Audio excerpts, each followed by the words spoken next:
Say what? I said nothing, just chilling, man. About to hit the live button. All right, bet. Hold on. Oh yeah, well you hit it, but I gotta grab a water, man. I am smelt out.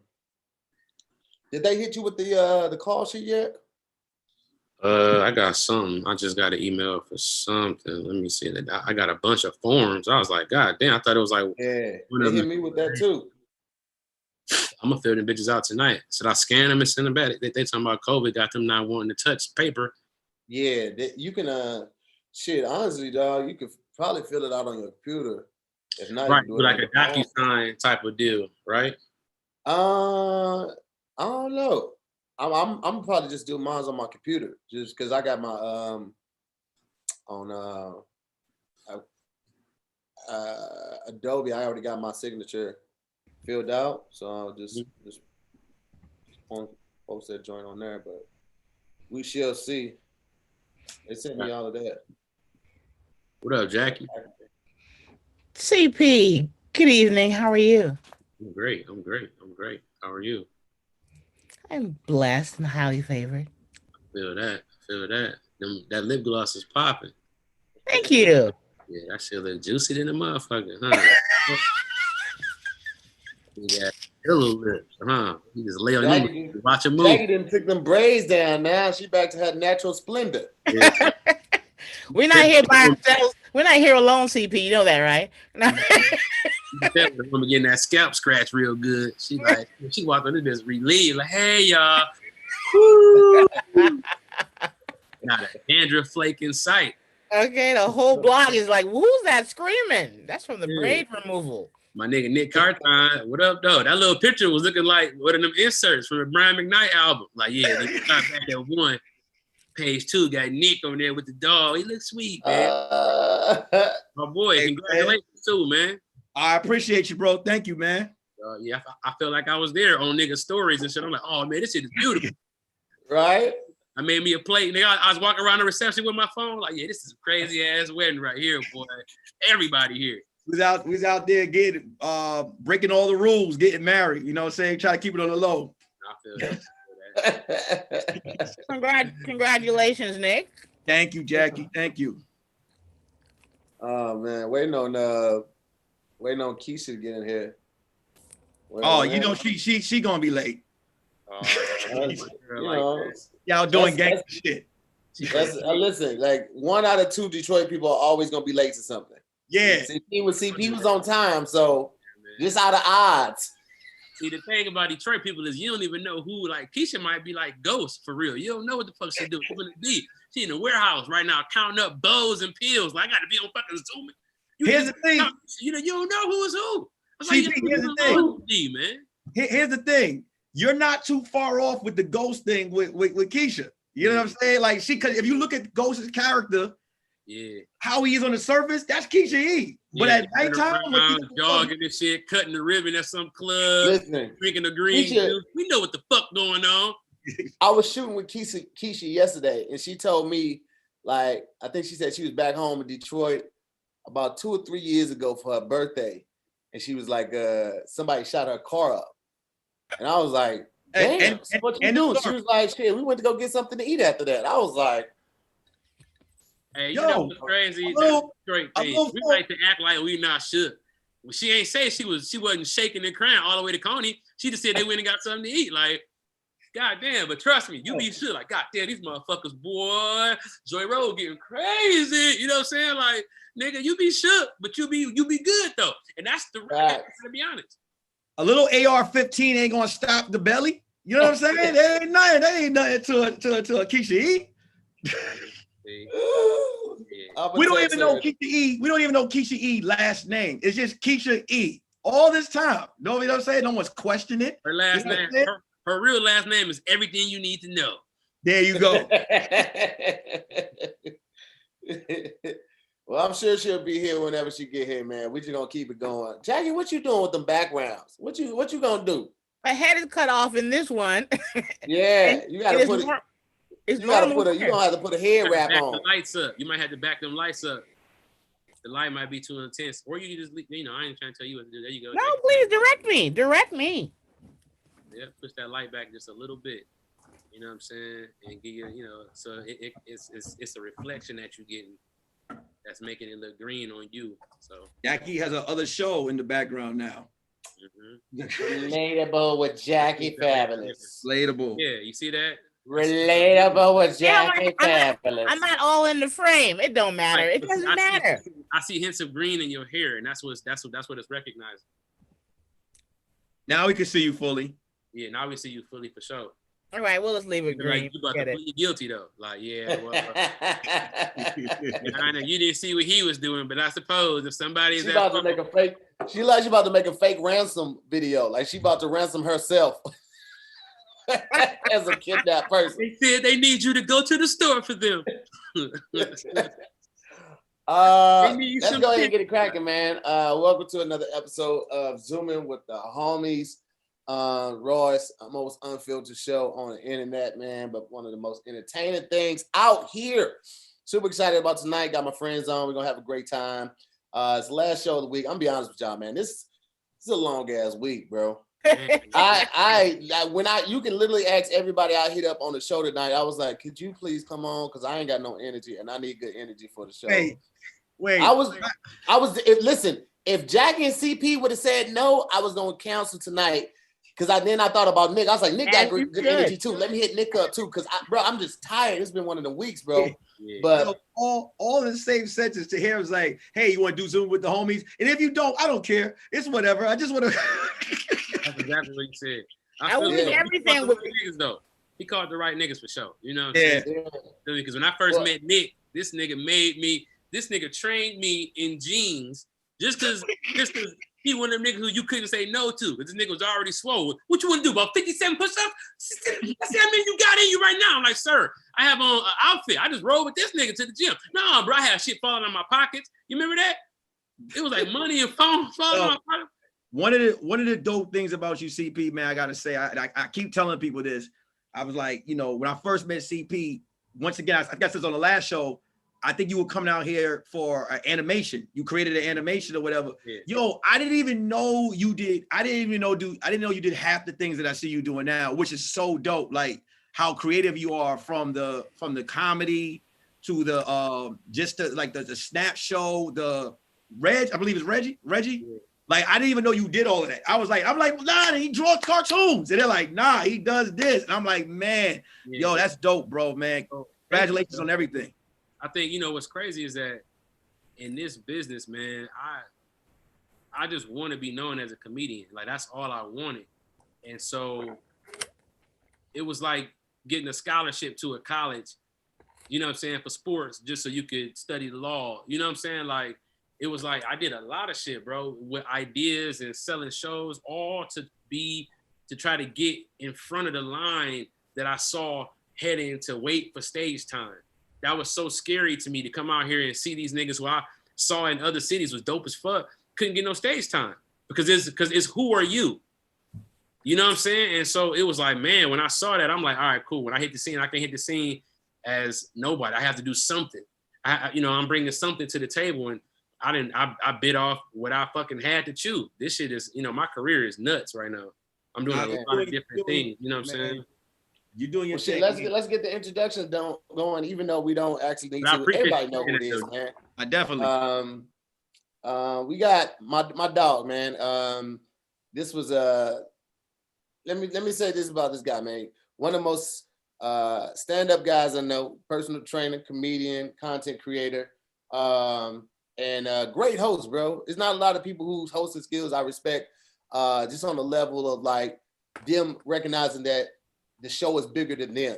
But this is somebody that I know in a drop of dime, he can handle business and get busy. A couple weeks ago when I wasn't feeling well, he was able to steer the show in the right direction, man, and take attention off of me and still have the people have a great time, man. I appreciate that. Solid brother, ladies and gentlemen. From New York City, still ain't got no driver's license. Y'all put your hands together for Nick Carthen. Mr. King, you dropped me off looking ass nigga. So you can't be nobody's emergency contact, huh? You just out there in the wind. Hey, that's not true. That's not true. Now, I got to make sure you get to safety, right? I can GPS while somebody else rides you there. But Jackie, I know how to make left and right turns now. So I'm in the game. You know what I'm saying? It is only because I don't know you well enough to tell you what I really think. Bro, I can hold you up, Nick. Like, I couldn't even, like, you know how it's certain people you can't even tell your dad you friends with because they certain shit. Like if I tell my dad I had a friend who was a grown-ass man with no license, he been, what the fuck? Exactly. What the fuck? What? If y'all somewhere, what the fuck gonna happen? It's like, dog, like, man, it's certain shit. I'm like, dog, I would have to make up a lie for you, bro, just to be my friend. This is my boy. He got to a bad accident when he was a kid, scared of driving. You know what I'm saying? Like, Nick. Real quick story, right? I had Ida, when I first moved out here, Ida took me to the show in the IE, right?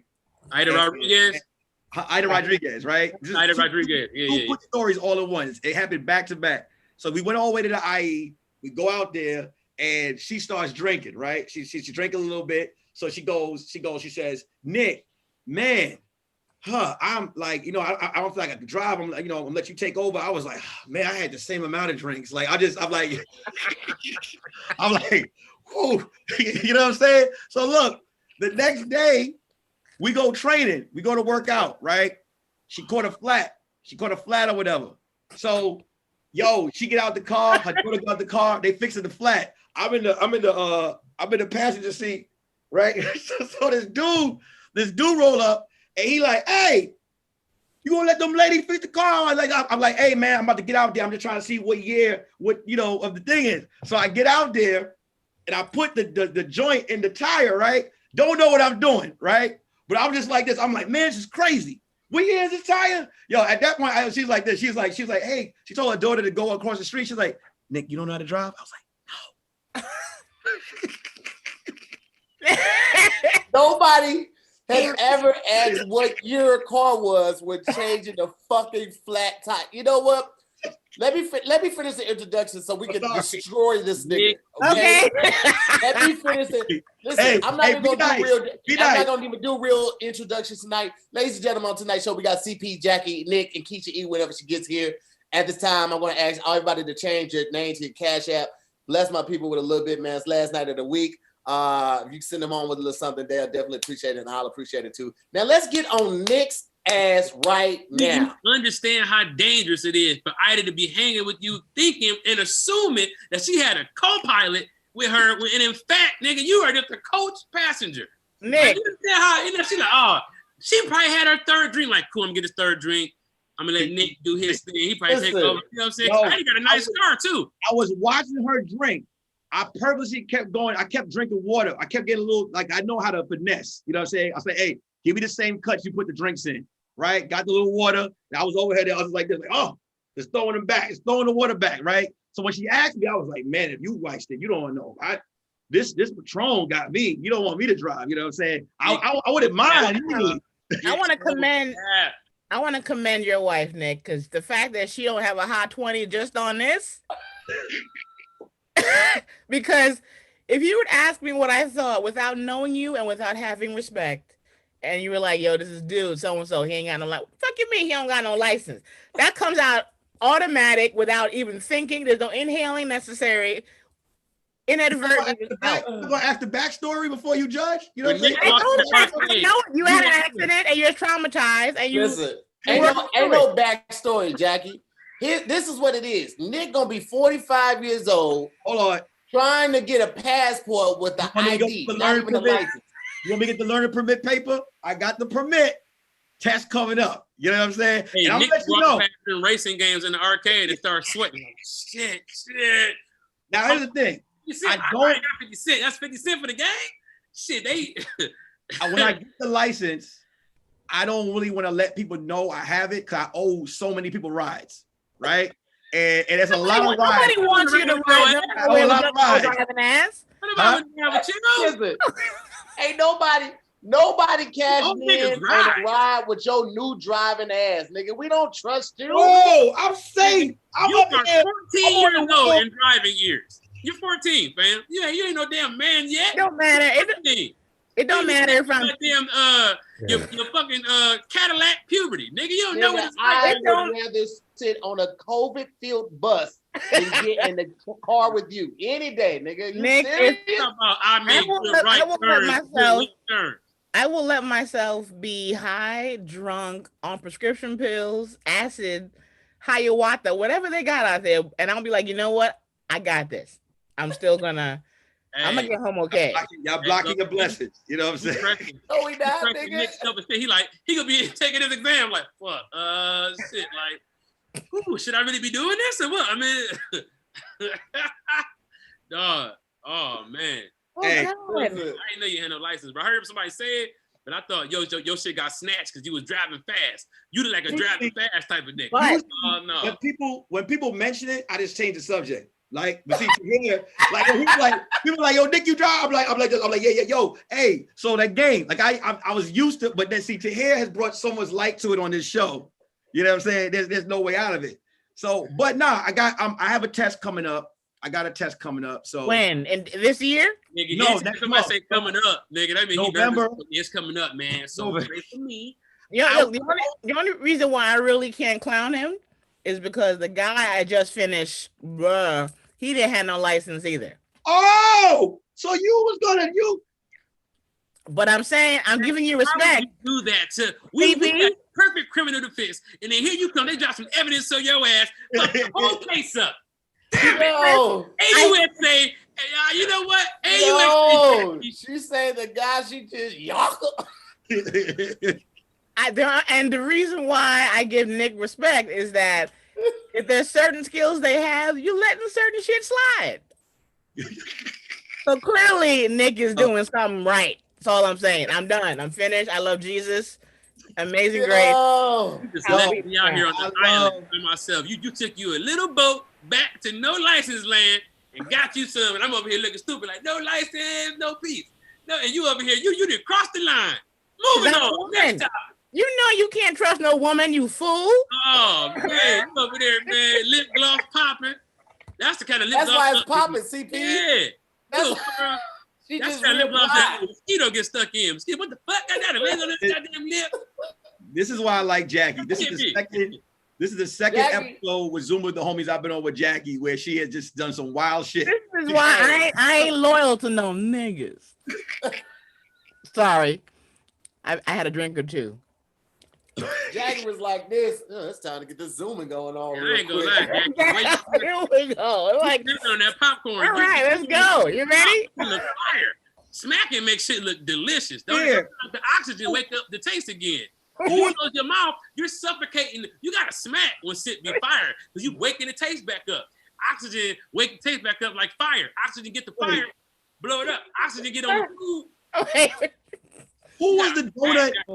Who was the donut fucker on the last episode we did with Jackie? Who was fucking donuts last time? Pat had brought that up. Who was that? Oh, Pat Cloud. Oh, yeah. Pat Cloud. We were talking about piss and fucking donuts that episode. That was the episode that Jackie was on, right? No, Pat asked Jackie, has he ever ate a donut off of somebody's dick? As soon as we logged on, as soon as he said, good night, everybody, thanks for coming, or hi, everybody, he asked that question. It wasn't even 30 seconds in. And then Jackie said, donut off his dick. That's kind of live. I ain't gonna lie. And then Jackie said she let dudes piss. She said she let dudes piss on the carpet. Okay, first of all, no. I let a dude piss on the carpet. Remember, she's like, I let him piss on the carpet. First of all, nah, Jackie giving me one of them hotel leather, carpet. One of them leather freaks vibes. You one of them leather freaks, huh? You need to put the word hotel out before you say piss on the carpet. Oh, sorry, yeah. Put your words together. Jackie said a night out of town with her, she'll like a dude to just piss on the hotel carpet. This is how y'all watching, men or children, because you know this is all out of context. The words are mixed around. Why the fuck is them the words though? Well, you mean the words are mixed around? I said piss, I said out all night, but that ain't what I meant. Men are so immature. Like, what the fuck are you talking about? What a joke. Oh, shit. Oh my God. You said, why are those the words you using? The ball is tipped. I don't know why I've been saying that for the last week, but anyway, is everybody watching Lovecraft? Yeah. I don't want to waste my life again. Yes, it's good. Are you fucking serious? You think I'm gonna bring some shit up? That's waste life worthy. That's how I got to talk to Jackie. Are you okay, CP? Or do you just finish beating somebody's ass? It's been a long day. It's been a long day. I had a writer's room today. It was hot. You know. How'd it go? Well, I tell you how it went. My partner, his girlfriend has a COVID phobia. She don't let nobody in his house, and they got a little garden outside, and that's where we write at. That shit sounds sweet, right? But bugs and shit like that, and it was hot as fuck. It was. I was trying to get through it. You know what I'm saying? You and your partner, she made you and your partner write material out in the garden? Yeah, we wrote in the garden.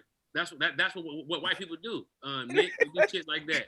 That's not the point of the story, Nick. When I say mosquitoes was flying around this nigga and not touching him like he was fucking Snow White, they were just fucking just like it was just singing to this nigga and then coming to bite me. I didn't know what the fuck was going on. He have on one of these while he was writing out No, it wasn't no get out. But why you got that hat though? Who the fuck owns that hat, nigga? What is your wife doing to you over there, man? You trying to that's a message. That nigga said, get out.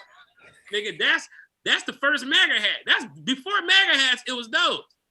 Oh, I seen to hear wear these shits on a few Zoom with the homie. Tahir ain't saying nothing. Tahir like, shit, I got what is going on? It's off the rails. Is everybody okay? Nigga, back to Lovecraft, man. Yeah, all I said is it good, and you told me off for no reason.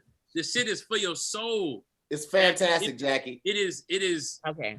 Not only is it good, but it's groundbreaking to see Black people, a full Black cast in a sci-fi. Mm-hmm. We usually we may get supporting, we usually guest stars, we're definitely background, but we are never the entire main cast in sci-fis. And it just shows that there's a market for it. Sci-fi. In HBO, J.J. Abrams style sci-fi. They're spending Game of Thrones budgets on Black stories. Real black stories that tie into real history. So I don't want to give it away, but this last episode, they were in Tulsa while Black Wall Street was being burnt down with the people. And it was like, oh, that shit, bro. Man. And so my dad was sending me pictures of my grandparents in the 30s. And what I like about the show best is the way that they cast it too, right? It's casted very, very well. People look different. If you go back generations, they look like us, but I'm saying he just picked some very interesting looking people, beautiful Black faces that we haven't seen like that on TV in these ways, bro. The shit they doing. I'm in awe, bro. Yeah, I'm in awe of the show. I was telling my mom I had a developmental pitch meeting with Monkey Paw about 2 years ago, and I had some ideas. And that's huge. I'm not. We'll tell my story on another Zoom. But I had a developmental meeting with Monkey Paw, and they told me that they were like, "Man, CP, we like your stuff. It's funny. We like the ideas, but they're not deep enough. You're not going deep." And I respect it. This people who I respect over there. It wasn't Jordan Peele who was there. This is executives in the company who I respect. And I'm like, damn, I'm not going deep enough. That's deep. I appreciate the meeting. They didn't have to meet with me. So I'm seeing the stuff that they have coming out. And I've always rated their stuff against how I felt about that meeting. Right? So I'm like, man, Get Out. I see what they're saying. Us, I didn't like Us. Right? Lovecraft, I'm over the moon about Lovecraft. The last movie that came out with the slave girl and Harriet. Who? Harriet? Nah, bro. Nah. What was it? It's the other one. It just came out. It might be in the The Revenant. Nah, that was with Leo. What's the name of it? After getting rid of the body, Kesha E returns to the show. No, it just came out. It's on Netflix though. It's not on Netflix. My bad, not on Netflix. This hit theaters. What up, Keish? And it's about slavery. They got the girl. They took her like she was an executive, but then they took her and she was like almost took her back in time. Put her in slave. It had Janelle Monáe. Oh, Antebellum or something like that. Antebellum.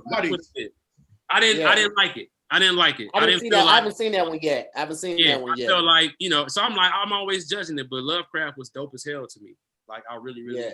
You know what, CP? This is what I would say. To have that type of attitude toward it, and Kesha, you sideways. Can you turn your? Am I sideways? Yeah. I thought I was gonna. Kesha, where's the body? Coming in like, huh? Where's the body you hid? What body? I don't know what you're talking about, sir. Okay. Yeah. Before you came on here, they was talking shit about Detroit. Were they going in on me, CP? No, I was here. I ain't let. I know you had my back. I ain't let go in. So anybody who knows me know I'm the ultimate fucking friend, and I just had like some 911 code 10 man down situations. My homegirl's like, listen, and then another homegirl hit me, and end of the story. I'm really fucked up right now. So, but this is what you do for your friends. You're like, come on, let's just take some shots. Fuck it, you got some shit going on. And then another friend called me, and then here I am at 7:24, and I'm late. I'm sorry. I hate to hear. What's up, though? I'm glad that you're here. If you need a minute. You can, and you handle that. No, I'm good. I can get somebody to replace you because I wanna make sure you're good. All right, don't. No, I'm great. Are you trying to replace me to here? Keisha, I'm just trying to make sure you got all the time you need to hear. Now is not the time to hear. Now is not the time. I'm trying to be a good friend, Jackie. Here. I'm trying to, Nikisha. I'm trying to look out for you. Yesterday over your ultra sheer stockings you had on, and now you go. This how you see. Now you bringing other people into our business, Kesha. That happened on set. You know what I'm saying? I'm trying to be a good friend, and you acting like this. Kesha said you was putting on some stockings talking about Santa baby. He had on the ultra sheer. What was it called? Brown sugar. What was the stockings, baby? Santa baby. I had on running tights. And he tried to stun on me like, yo, your cakes don't look as good as mine. I was like, you know what? You right. You are absolutely fucking right. Real nigga one line though. Bring all the boys to the yard, and you saying real nigga one line though. I was like, hey, show me how to do that move though. See, here, quit playing. Like, come on. She don't know how to isolate her cheeks. I had to show her. I was like, listen, pimping got to show them first. You know what I'm saying? Like, I knew both cheeks at the same time, but he was like, right cheek, left cheek. I was like, hold on. You were like, squeeze my tiny ass up in there. I got control over all my extremities.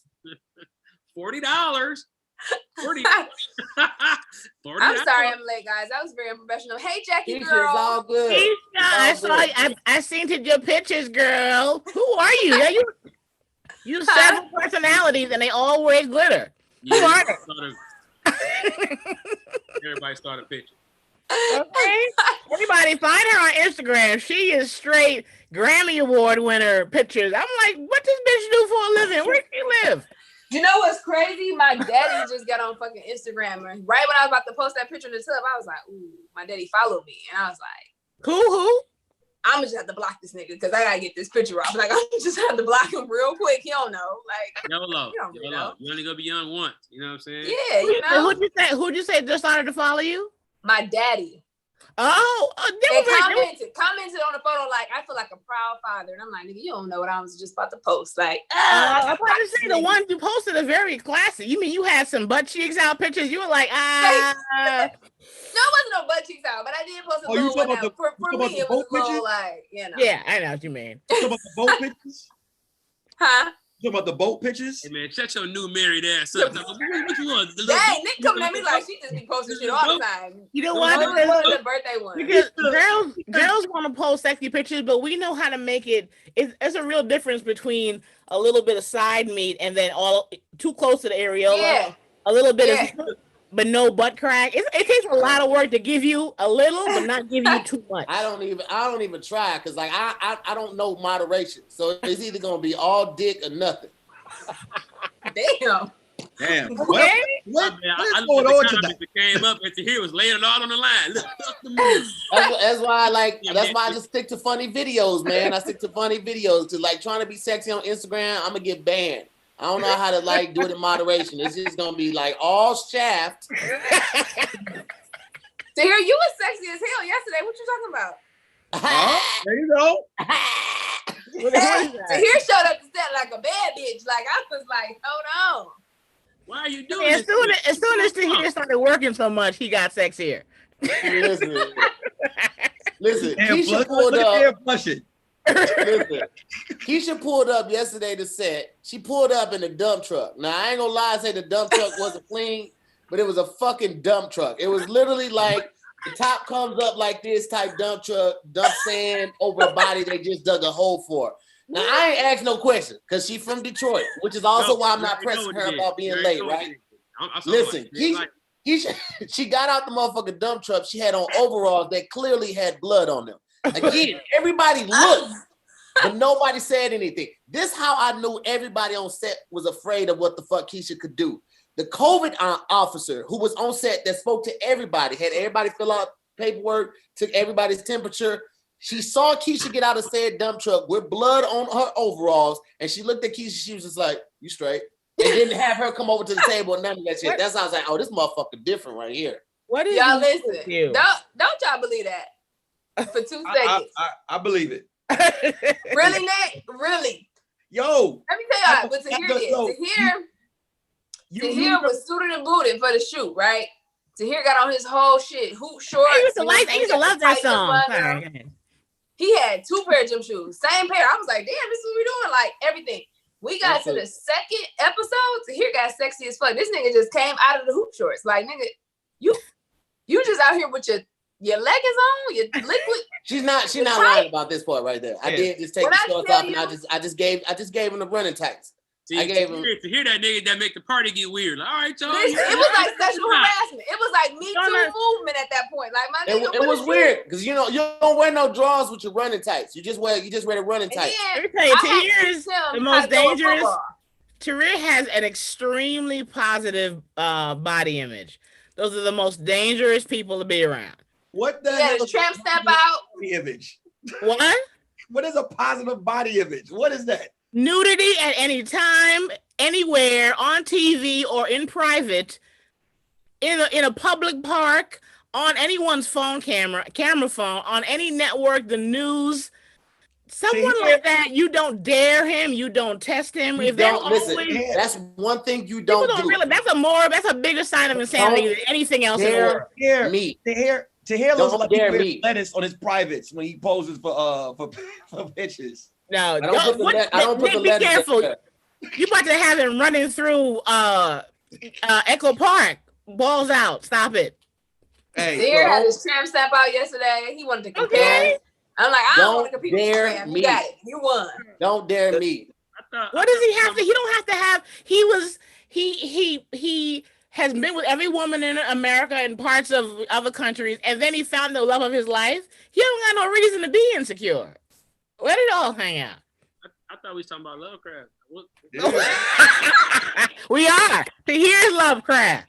He's like, wait, what? Oh, yesterday was magical, my nigga. That's how we bring it together. Jackie got that smile, boy. Apple's happy, like, man, I'm just letting her fuck it. I don't even Keisha, I'm so goddamn sore and sunburned from yesterday. You know, I broke my finger. This is right here. Don't move. Awesome, athlete, badass. There we go. Hey, that's when the coochie tight. That's when the coochie real tight. You like crap. That's a good commercial for the coochie. You be like, nigga, you think I'm bullshitting? Because Tony was throwing. I ain't been with nobody, Terrell. I'm sorry. Go ahead. We was trying to throw the ball with like our non-dominant hand. So Tony was throwing it with his left hand, and the ball was like wobbly and spirally as hell, and I still tried to catch it, and it like smacked my finger, and it's like you need to get some glamour shots of you in that finger wrapped up in a gown, so you can let the whole world know I'm a bad bitch, and I'll knock you the fuck out. I taught Tahir how to throw a football the other day. I felt like a prime. She did. Keisha's a natural athlete.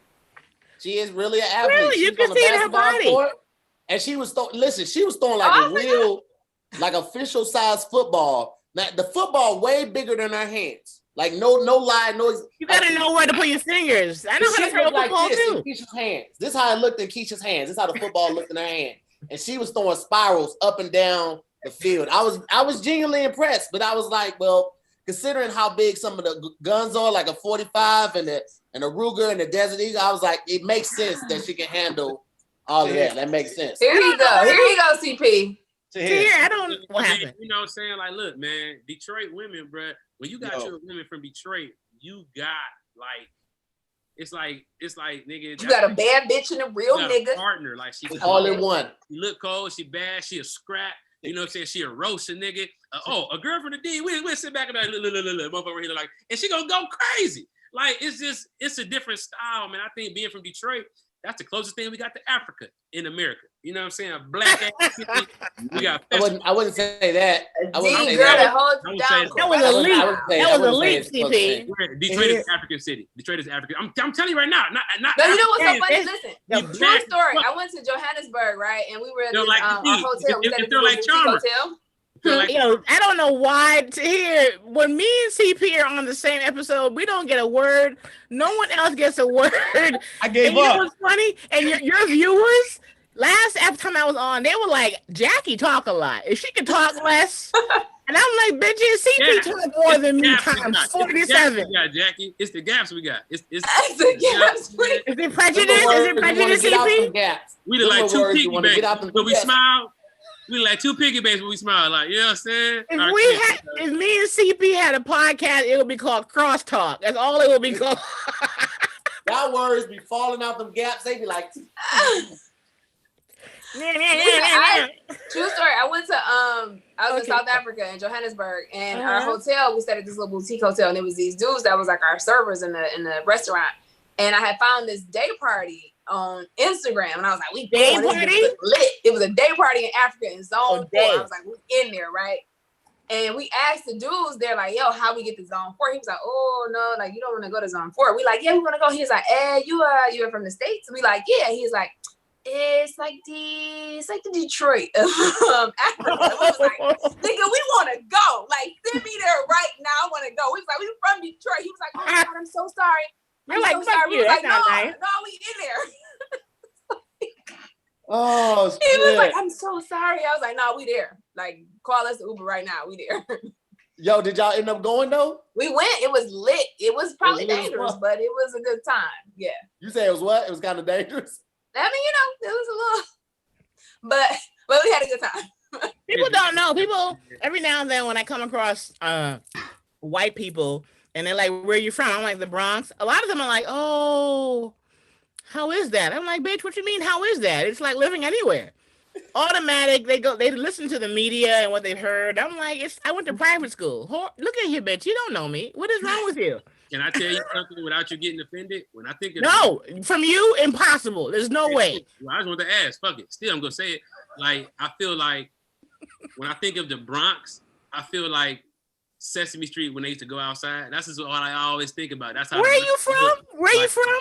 I'm from Detroit. I'm from Brightmoor. 7 Mile. You know 7 Mile behind me, but I went to Mumford on 7 Mile. You know what I'm saying? But you know, this is who the fuck know where Mumford is? See, you got me defensive now. Now I'm ready to fight. Shout out to Mumford. What year you came out? Mumford was the school that Eddie Murphy went to on Beverly Hills. What year you came out? So now you Eddie Murphy? Is that what this is? Are you Eddie Murphy now? You say, hold on, are you Eddie Murphy now? Hold on, real quick. I'm CP. Wait. Everybody. Nick, you still good? Make sure you... Shout out to Nick. Nick the newlywed over there. He don't care about it. He's living his best life. It got real serious when we started talking about how niggas didn't have driver's license, and I just want to make sure this nigga ain't gonna slit his wrist tonight. And listen. He ain't slitting his wrist to kill himself. He's slitting his wrist so he don't have to take his driver's test. Hey, Nick over there playing Frogger. I mean, I ain't fucking around with this. Nick, please go live when you go take that test so we can, first of all, support you, and more important than that, clown the fuck out of you. Jackie, he gonna slit his wrist so he can't make 3-point turns. Oh my God, you're taking the driving test? Oh, please go live. See if you can go live, please. We're gonna, if you set up shop at my friend's house. If you text anybody you know before that test, you're gonna fail. I guarantee you. Do not text any of us. Nah, fuck that. When I first get the license, I'm just gonna really just be cruising around the neighborhood. I'm not trying to go. What name? It's a pandemic, nigga. Where you going? Oh, stop, Nick. You need to cruise around some big ass parking lots, my nigga. Don't go be around in the neighborhood. You don't even need to be nowhere where there are children or animals. You need to go into Vaughn's. What year is that car? Like, nigga, if anybody want to hear that shit. Wait, CP, what year did you come out of Mumford? Oh God! Yeah. Huh? What year did you come out of King? 00? Yeah. What is that? Is that English? Detroit people? Right, Spice was a 002, right? Hell no, Spice was first of all, Spice is a grown. We had a conversation yesterday. Spice was a grown ass man. High school Spice had a full beard, a minivan, 2 kids, a wife. Spice came out in 90. He came out in 98, but I really think Spice was in 96. I really think Spice how old are you, Kesha? May I ask? I'm 38. How old are you, CP? 37. Let that shit go. High school is over. Can we move on with our lives? But no, when you say you're from Detroit, you gotta say what you gotta know. No, both of you. Okay, look here. Both of you round up now. Both of you niggas are 40. This is call it what it is. It don't matter. You could be 60 and it's still what school? Yeah. You gotta know. Wait a minute. No, Keisha, I can handle this. Jackie, goddamn. Where are all the Dalmatian puppies ass glasses you got on? Running around with like the Cadillac got. Look at here, Mr. Willie Wayback. Goddamn 40. With them look at DJ Willie Wayback. Look here. Let it go. Wait, did you just call Jackie Corella DeVille? Yes. With the glasses. My nigga. And I call him Willie Wayback. Let go of the past. You niggas are the problem. With you won't let go of yesterday. No, it's a real thing though. Like in Detroit, it's like what's cool? You gotta know. It's the same thing with St. Louis though. When somebody say they from St. Louis, you be like, what high school you go to? Because that let us know what part of the city you was in. You only got 2 high schools. Nobody cares. Sorry. Do they have beaches in Detroit? Do they have driver's license in New York, nigga? 7 miles to Belle Isle. Don't you come for us. We got a whole island in Detroit. Hold on, wait. You saw my Instagram. You saw me on the water. Keisha, ask that nigga that got keys in New York. House. Wait. Hey, you from wherever the fuck somebody take you at, nigga. Wait. You can't even drive. You just down. Oh God. No, CB, say that again. You are from wherever somebody take you? You from wherever you get dropped off at, nigga. You ain't from nowhere. Talk about you. I don't want to see you rapping nothing but the DMV, nigga. That's all I want to hear you rapping. Oh, God. You from, nigga? I'm You're sorry. like, where you from? My license, nigga. That's where I'm from. My license. I don't want you to say shit till they call your number to the counter, nigga. Don't say shit to me. Where are the Dalmatians? Oh God.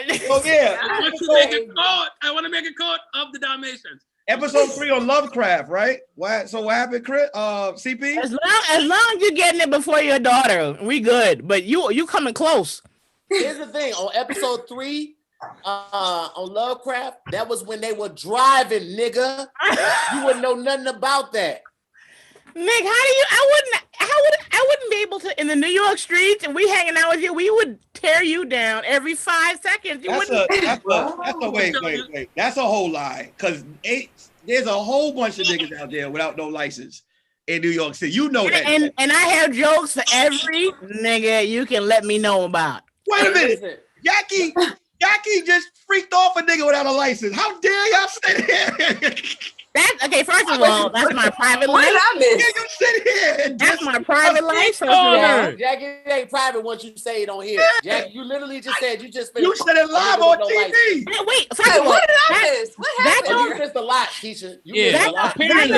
Apparently, Jackie power sucked the nigga who did have a license. And that doesn't mean that don't mean that I don't know. The first 24 minutes, I power sucked the nigga. She power sucked him. Okay, first of all, 5 minutes of the show. That does not mean that I don't know he ain't shit. I know he ain't shit. So then why you sucked the nigga dick so hard he had to pull his t-shirt out his booty? I am a grown woman and I ain't gotta explain to nobody. Look, just because you got a crush, nigga, don't. CP got a crush tonight and he don't know what to do with himself. Hey man. CP got a crush? Yeah, you want me to text you a headshot, CP? Tonight, CP is in love with me. You think I'm not stupid? I know what's happening. You the one said You didn't even say what Living with the homies. You made a sound effect. What's that got to do with you and your crush? Who is CP's crush? Wait, I missed it. So because CP, I'm an entertainer and I know how to show and exhibit what I'm talking about. It's called an act out. Why are you acting brand new all of a sudden? Wait, who is CP crush? I missed this. Me, Kesha, me. Oh, Jackie's. As soon as I got Tahir do like to keep it messy on his show. He like to bring Kesha, no, it's not Tahir. CP, this is the second time. The first time I had my braids and he had a half chub. And now today I have on lip gloss. He had a half chub. And today I have lip gloss on and he's almost a full one. Almost full. He ain't full. CP don't know how to I'm so tired of being cheese on the lip gloss. And this is the same nigga that will later on tonight put an Instagram meme about how much I love my wife and my family. That's the problem. I'm just. Why are you doing that, Jack? I'm just saying. I know. Them niggas right there. I took a low-hanging fruit. Not talking about CB. He loves his family. He would never. But I can't even joke. No, look, we are. Comedy is really boring right now. I give you. What is that? He like my wife from Detroit. She don't play that shit. Let me just act like I don't know. No, CP. The only men I will allow to talk crazy are comics. Nobody else is allowed. I don't want to lose this part of the job. That's props. If a nigga gotta pull his t-shirt out of his ass after getting some head, that's props. He went right back. He was committed. He didn't let it go, did he? Wait. It was a joke. It was a joke. Here, can you explain to her how that works in her favor? Like, I'm not trying to. That was. Wait. Time out. Jackie, you had to pull his t-shirt out of his ass. No, Kesha, nothing. I don't even know what that means. CP has an imagination. I was about to be like, you need CP has an imagination. I came on here with my Fenty lip gloss, and he, from that point till now, has been cross-eyed and confused over lip gloss. Lip gloss got this nigga. You understand how powerful we are as women, and lip gloss got him confused? I just said you had very nice lip gloss. You didn't say nothing that eloquent and articulately. Also said a mosquito would get stuck in, and he had to call his family. They'd be like, "Y'all heard Miss Keita stuck somewhere." You know what I'm saying? Not respecting. This is Rihanna's. I'm sorry, Miss Keita. That's the mosquito name, Miss Keita. How convenient that the mosquito's name is Miss Keita. Why would you have me and CP on the same show? You know better. Also, don't mention mosquitoes. I'm triggered. Nick, you okay? You studying? I thought we were studying over there. I thought we were friends. CP, I love you. CP, I love you. We are friends. I thought we were friends. The only reason I see me and CP talk is here. I know him, but we never talked out in the world together working and stuff. So he is my friend. I thought we were friends. Okay, stop doing that. No more. What's going on over there? Y'all got somebody tied up? Who? I said, what's going on over there? Y'all got somebody tied up? Over here? No. Uh-huh. We still with all the homies, so I couldn't quite make it to my house. So here we are. Oh, you're not even at your house? No, because I told you, so we ended up going to a place by my homegirl house and then traffic and all that. So I was like, listen, I got to get on this Zoom with the homies. I'm going to just have to come to your crib and I'm going to do it there. She's like, oh, don't worry. Here's a key. Just take, when you leave, don't worry about it. Just lock the door. My friends trust me. Gotcha. That's what's up. They trust you? They trust me. Why would they not trust you, though? Huh? Why would they not trust you here? Nobody trusts you here. I mean, it rhymes with Detroit. It rhymes with Detroit. What? What the fuck rhymes with Detroit? Detroit.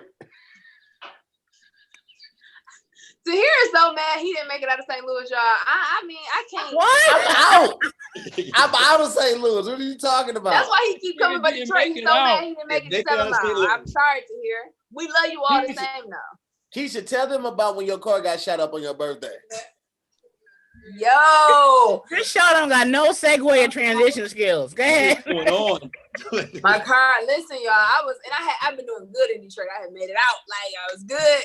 I was in LA actually. I came home for my birthday and something. You know how like Y'all know I do my birthdays, but for whatever reason, I wasn't feeling it. And I was like, that was God, because he was like, you about to get your ass shot up tonight, sit your ass at home. So I had a party in Detroit, and my friend, one of my best friends, flew in from New York, but she got the dates mixed up. The party was Friday, she got in Saturday. So now she missed the party. Now I'm forced to go out Saturday, even though I want to. Go out Saturday. We having a good time. We at the Key Club. CP, you ever go to the Key Club? Hell yeah, back down there, over Soul Food, over Steve Soul Food. So it's like a little back street by the river, and it's like one way in, one way out. We had a good time. We get ready to go, and my car, it's like all this traffic, and my homegirl was like, I'm hopping in the car with you because we're doing something. Are you parked across the street in that little parking lot? No, I'm parked on the street. I'm parked on the same side as the Key Club. Oh, the one on the other way. That's important detail. Wait. Nick, don't say shit referring to parking or driving. Any story, all you need to ask is, all right, what side of the street was the bus stop on? That's the only thing you get to ask, nigga. Y'all gonna stop coming from my homie, Nick. Yo, you, Kesha. This is a driving conversation, nigga. She drove to the club. You just listen. So we leave. So I'm in town business. I'm on my mama car, right? Because I live in LA at this point. So we leave the club, and we gonna get something to eat. So my homegirl was like, oh, I'm gonna hop in the car with you, and I'm gonna leave my car down here. And I'm like, nah, I ain't really shit popping back here. You should probably just take your car. And I'm glad, because somebody would for sure die. So I get in my car, my homegirls hop in their car, and they all pull off because they were like on the side street a lot. And they call me like, yo, where you at? And I'm like, nigga, like I'm getting shot at. My car is getting shot up right now. Like, so they like, what? And this is the same day my friend Shannon got shot on my birthday, like in college. My birthday could roll around. Shannon don't call me. This is one of my best friends. So she called me like 3 days later. I'm mad. I'm pissed, right? She called me. I'm like, hello. She's like, hey, I was just calling to say happy birthday. I'm like, why you sound like that? She's like, I got shot. I'm like, what? So I'm like, oh shit, all the pettiness left me, right?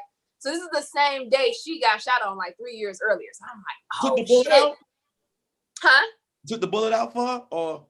Shut up, fool. No, she went to the hospital. She was good. She got shot in the hand. The dude she was with died though.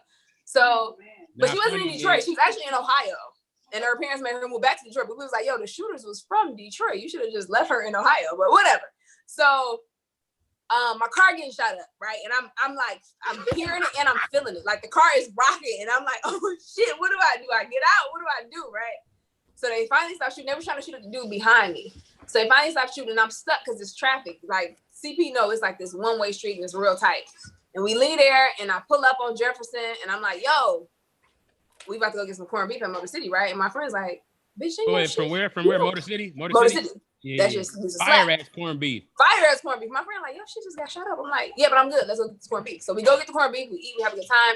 I get back home, and I come in the house. I'm like creeping in the house because now I got to explain to my mama because I'm in her car. I live in LA. My car in LA. So my mama heard me come in the house and she wake up. She's like, how was the party? I'm like, oh yeah, the party was good. Ma, it was straight. Your car got shut up. But so she like, what? But because I flew out that windshield on the freeway that time in high school, my parents don't really give me they don't give me no shit. They don't give me no shit, right? They just glad I'm alive. See, so listen. Now after y'all heard her tell y'all that whole story, her pulling up in the dump truck with bloody overalls yesterday does not seem that far-fetched. And y'all thought I was lying when I told y'all that. And I was trying to tell y'all the truth. I'm telling y'all, I know what type of person Kesha is. First of all, I'm going to be real with y'all. Kesha is not her first or real name, okay? Kesha is the third name she's been given by protective custody. Kesha, I think that would give me a little low-key name. This is what I said earlier. Now, people in Detroit, when we tell stories, we always leave out the part where we be a little shook afterwards. You know what I'm saying? Like, yeah, you went and got something to eat, but niggas said that bitch like, no, you know what? That night I got something to eat and I was good, but the next morning I was like, I'm going to church. Nigga, I'm about to go praise God because he is good all the time, and all the time he is good. And the bullet hole, literally, it was a bullet hole right like in the panel, like by my head. If my seat was back any further, like it was bullets, like nigga, like I should have got shot. But man, look, I'm gonna tell you, I got robbed in 11th grade walking to Mumford. I was walking down Wyoming, got off the 6 Mile bus, 6 Mile of Wyoming, walking down Wyoming. I got a brand new race car jacket on, Chevrolet. Wait, I'm sorry. CP, you say you this is on a bus? You had just got off the bus? Yeah. Nick, you can jump in this conversation. Can we say we're grateful that Kesha Can we say a thank you, God? Kesha is safe and everything. Y'all just glossed over. Thank God Kesha's here. Oh yeah, we talked about it yesterday, Jackie. But yes, thank God Kesha is here. Absolutely. How long ago this happened? Recently. A couple years, like 3 years ago. Oh, I was telling the story. Go ahead.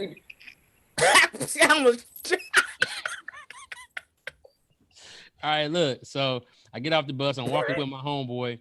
I got on a brand new race car jacket, right? One of them Chevrolet. Ooh, the race car jackets was fire. Go ahead. So a nigga drive up past us into like a driveway. Like it's like little industrial buildings right there. You put up in a driveway, we have to walk past. His car was blocking us.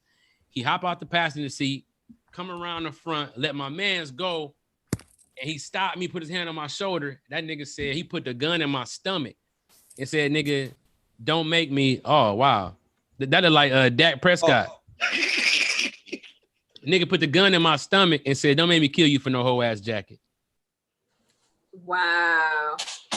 Right. So I get to school. I catch up to my man. I'm like, "Yo, man, nigga, just robbed me for my jacket, man. That's crazy." Right? Man, that's like, crazy. Damn, man, that's crazy. We get to school. I go to my counselor office to call my mom. My girlfriend coming there. She's like, "What's wrong?" I'm like, "Man, I just got robbed." She said, "You got robbed?" And her reaction made me be like, "I know." Like, I was like, "What the fuck?" but at the time it was cool. But soon as she like reacted, I was like, "What the fuck?" Listen. That's the difference between mothers and fathers when parenting. Like when a baby fall and the dad see it, he won't address it. Because like the moment you go, "Oh, like that," that's when the baby starts crying. So your homeboy was like, "God, nigga," and he looked the other way. But your girl asked you what happened. You was like, "You got robbed." She was like, "Oh my God." And you was like, "Yeah." It's so fucked up out here. I'm like, "Nigga, what the fuck?" Yeah, dog. But nigga, that was the first time, not the last time, nigga. Yeah. Did you get robbed in Detroit? Hell yeah.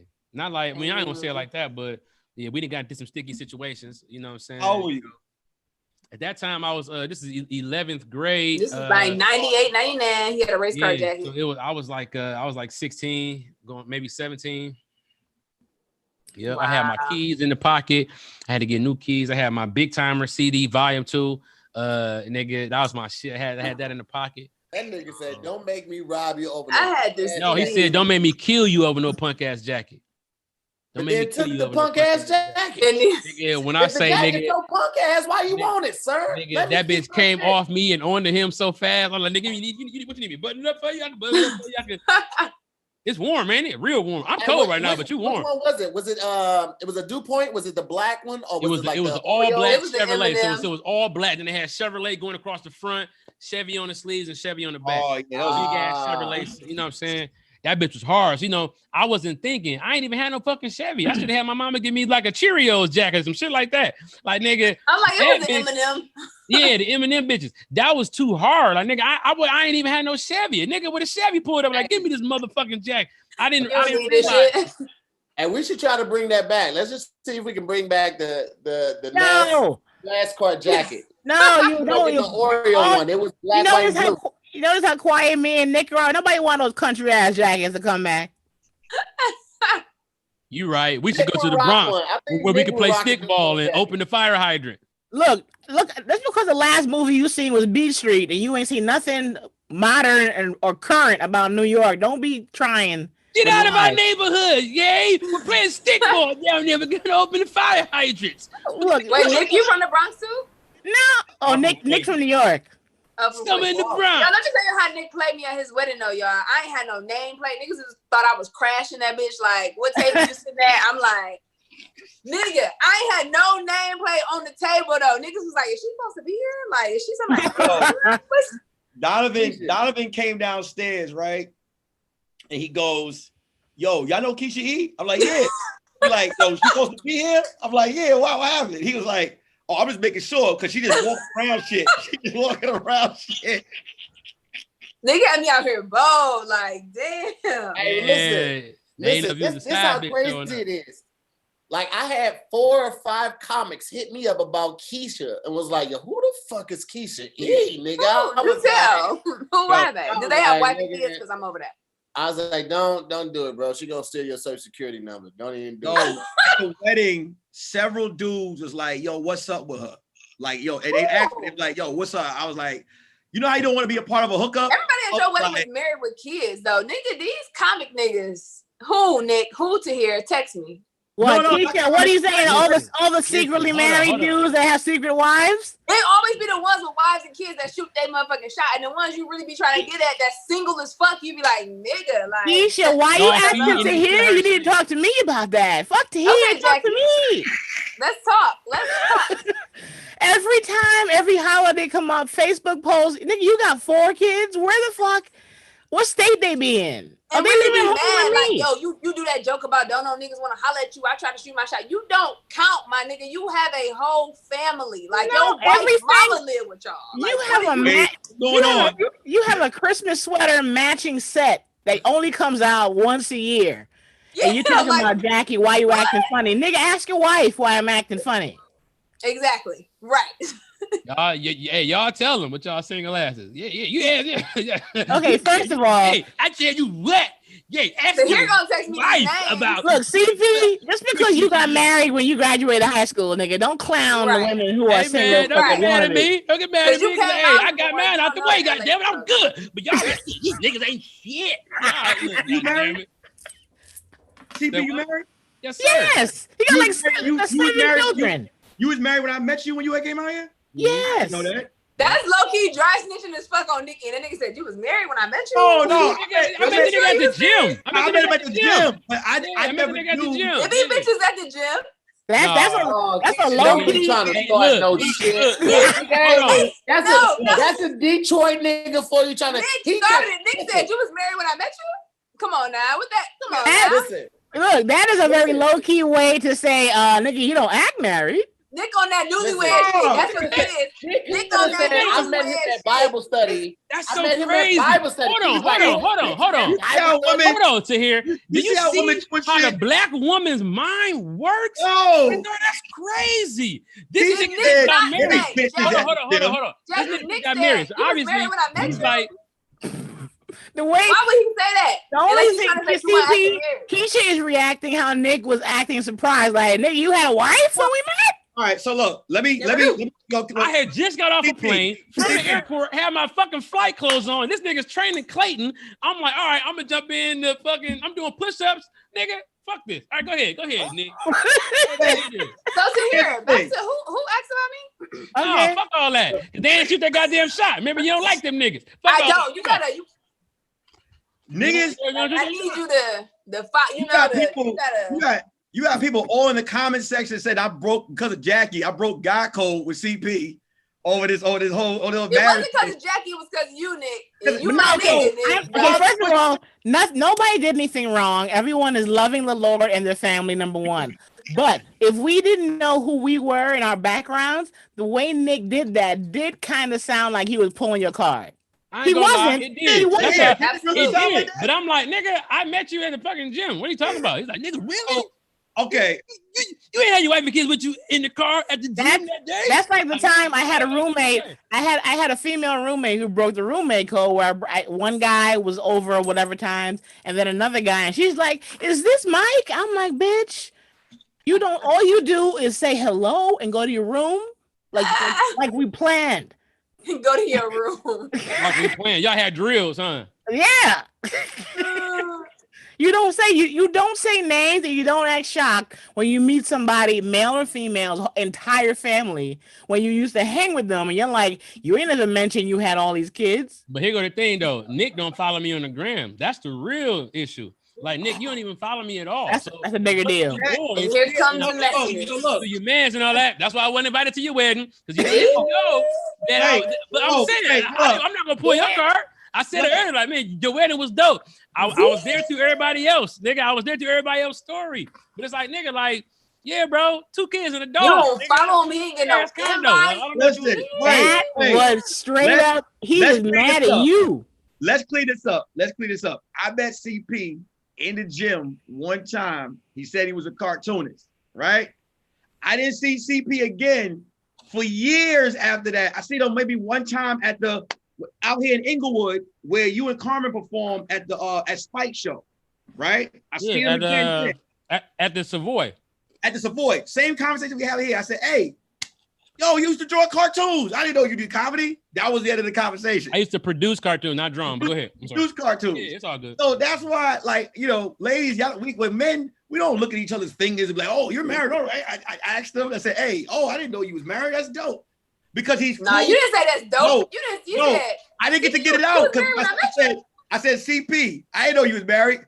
Oh, you said it like CP had a bitch on his arm when you met him. That was how you said that. All right. You know what? It wasn't that dope. At the protest, Kesha E cleared everybody out and took a big ass selfie. I did that for my news segment.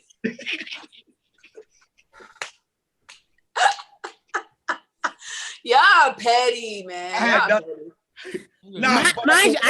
have nothing to say, but people are in the comments tearing me a new one. Hold on, let me say something real quick to everybody that thinks that they're a host in the comment section. First of all, the people are like, I wish Tahir would say something and stay out of the comments or stop getting distracted by the comments. First of all, as a host, I don't always have to say something. As a host, I moderate and I keep things moving when it needs to be moving. This is entertaining. That's why the emojis are going in there. First of all, we all friends in real life. Ain't nobody really tripping like this. This is us putting on the show for y'all. We having a good time. We're laughing and joke about. We're going to text each other after this right here. So y'all, please stay out my goddamn business. That's what you can do. Because I've been doing this. This is why we've been going since April. So you don't have to tell me how to do my damn job. This is what I'm supposed to be doing. Damn. Now, I will say, like I told CP in the beginning, I was a fan of his work, watching him. I didn't speak to him, but watching his shit, like from the time I met him. I didn't know what did I say at the beginning? So I said, I didn't even know you did all of this shit. So, you know what I'm saying? Like, I'm a fan of his shit. But you know what? Fuck y'all. When I get my license, right? Don't jump in my shit. And I'm stunting, right? I'm pulling up to the store, 15 miles per hour, right? But you know what's crazy, though? When I think about shit like this, like men, we don't even think about shit like that. But women, it's like y'all be triggered by certain things that it's like because I admire. But listen, what I admire about that is the unity of women to understand like how responses are supposed to go. Like that's how like women will all watch the same show and be like, did you see how that bitch looked at that bitch? And you can see the shade in them. And it's like it's certain things that y'all have to worry about that men we have no clue about. You know what it is? Because women are inherently kind of programmed to feel like men should be the caretakers. So we kind of think, whether it's in the front or back of our mind, like if he can't help us in case anything goes down, we include driving into that. So we're triggered to think we want to be made to feel safe. And if we're involved with a man and we feel like he might be lacking in whatever area, we feel threatened. And as a comedian, I feel all the same thing, but I can make jokes out of it. But regular women don't have jokes. They're just like, they have feelings. I know how to make it funny, but not every girl can make it funny. But it's an inherent, we want to feel like he's got us. Nick may not be able to drive you anywhere you need to go, but that nigga can put you on your back and run you 60 Hey, y'all quit coming. Y'all damn, Tahir.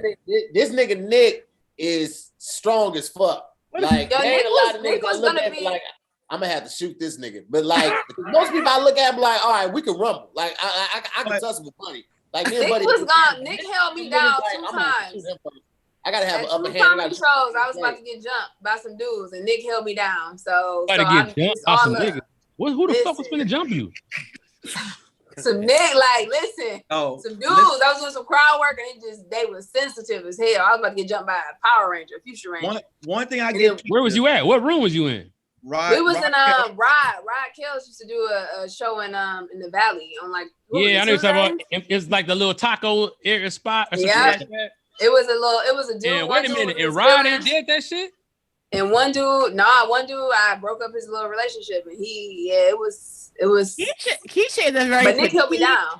Keisha is a petite emotional gangster. I like Keisha. She wasn't even emotional. Let me give you something about Kesha. Kesha told her, "You stay in the pocket." Like she's on the jokes, and you like, "Yo, this nigga." to her, and she just in the pocket with the smile on her face, like, okay. Those are the kind of women I enjoy. Those are the kind of women that I like to befriend. I'm like, they give you the face and they keep up the appearances, but if you cross wrong one T incorrectly, we'll kill everybody there. That's crazy though. That's when Detroit comes out, you know? Yeah, everybody, your hometown, you're from a quote unquote tough hometown, St. Louis, the Bronx, whatever apartment. Yes, Detroit. Where we're from is known to be like, if you want to fuck with them, you can try, but you might not make it out. That's the whole allure of this, you know? Yeah. Did y'all have gangs? Was it just Bloods and Crips in Detroit, or was it more like? That's a good question. So we got like Bloods and Crips in Detroit. We have gangs in Detroit. Listen, Trick is a famous Crip from the city. He a Crip? Yeah, like for real. But he not Cripping in Detroit. He Cripping someplace else. Wow, you go to his place. We don't have Crips. He the only Crip. Listen, Keish. What you don't know is we do. You might not have been around, but they straight up there. Number one. Number two, we also have street gangs. So like right now, I got this 7 Mile sign behind me, right? 7 Mile niggas. Then it's Puritan niggas. Then it's Brightmoor. 7 Mile run a long ass way though. Yeah, I know. But then you got East 7 Mile niggas. You know what I'm saying? But that's just how it go. Like, you know what I'm saying? So where I'm from Mumford, where you have Puritan niggas and 7 Mile niggas, and so it was like that was kind of what you know what I'm saying? Like, that's kind of like what, I went to Martin Luther King Jr. Senior but High like Crusaders Snoop, for Excellence. put like this. Unc is a Crip like Snoop is a Crip. You know what I'm saying? Like that nigga ain't out here like Crip walking. That nigga's well respected and established. But Crips is in LA though. I'm saying like I ain't never seen a Crip in Detroit. They're in Detroit too, trust me. Where they at? You was on Calico album, wasn't you? They was at Legends? Yeah, I was. Yeah, nah, Keith, it's real. It's real, straight up. I never knew. It got real. Are we okay? It got real serious. Everybody all right? No, I'm just saying. You know what I'm saying? Like, every city has something different. Yeah. Like, in St. Louis, they had a number of Crips. It was like regular Crips, and it was 6 O's, it was 6 Deuces, and then they had like hoods too. Like Scan block was a big hood that was infamous for like fucking niggas up if you came anywhere like a six block radius of their hood, like they'd be all over you and shit. But then I tell you this, my bad. Go ahead, Terry. And then in East St. Louis though, they only had like there were no Crips and Bloods. It was only GDs and Vice Lords in East St. So like you either like so dope, bald, or you gangbang in East St. Louis. Like literally that was it. And you. So where did you fit in with your cello? How did that go? Well, they gave me a pass because I was funny. Like if you was funny, you had a pass. Hey, I played the cello. I played the cello when I was a kid too, but I went to very private school. Yeah, Were y'all ever approached? Were y'all ever approached to be in a gang? Like, were y'all ever will anybody ever try to like get any of y'all to join? Or I got chased home by some Bloods one time, random as fuck. I knew they was Bloods. They was all red as fuck. But yeah, like I mean, it ain't never like what's up, jump you in and no shit like that. But what I will say is this though, Detroit got famous crews.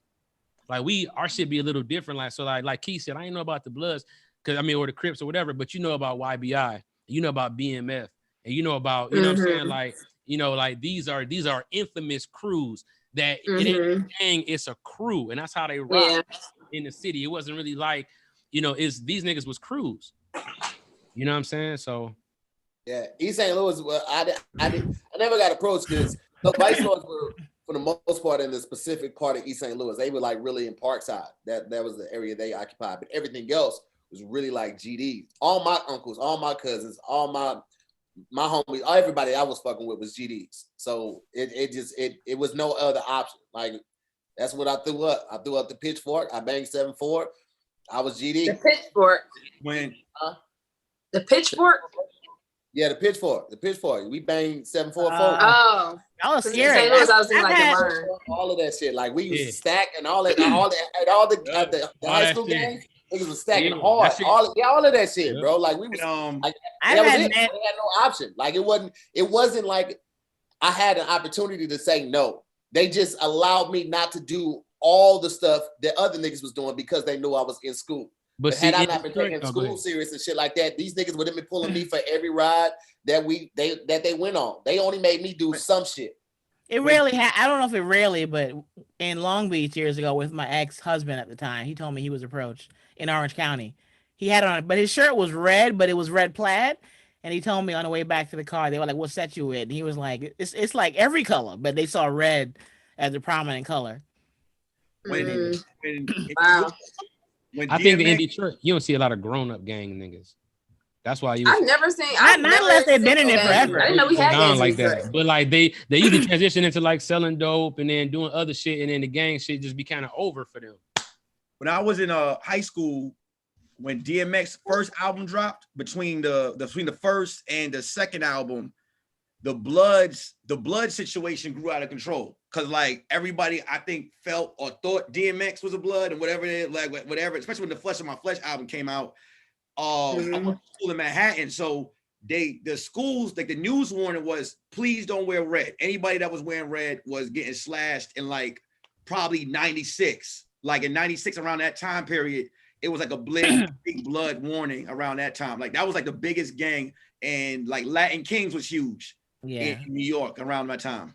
You never know how real it is. Well, I went to the They Ready on Netflix, Tiffany Haddish, the taping of the specials, and I wore a knee-length, bright red wool winter coat. And I went, and after the taping, we were outside the theater. Everyone, all the comics or whatever who was there, and so many of the male comics were like, "Why are you wearing this big-ass red coat?" It was in the middle of LA, and I'm assuming gang territory. And I immediately was like, "Let me get in the Uber. How fast can I get in the Uber? Get the fuck out of here!" Because I realized they were. You don't know to be scared until somebody is scared for you. And when grown men are like, "All right, you had fun. You ready to go home?" I was like, "Should I leave now?" They're like, "Yes. You enjoy the sets? Yeah, then you need to go home with your big ass red ass coat." Damn. I remember one time I went to when they used to do, Spike was doing, I think it was D-Ray show on Mondays at the Improv. Yeah. And I went up there one day. So you know how comedians, like, we get in the clubs, we don't have to pay or whatever. So I had just started doing comedy. Nobody knows me. And I go in there like, we had capacity. I'm like, "Oh, I'm a comedian." So they're like, "You got to talk to Spike." I'm like, "All right, can y'all go get him?" So they tell Spike like, "Yo, it's a comedian outside for you." So Spike comes outside.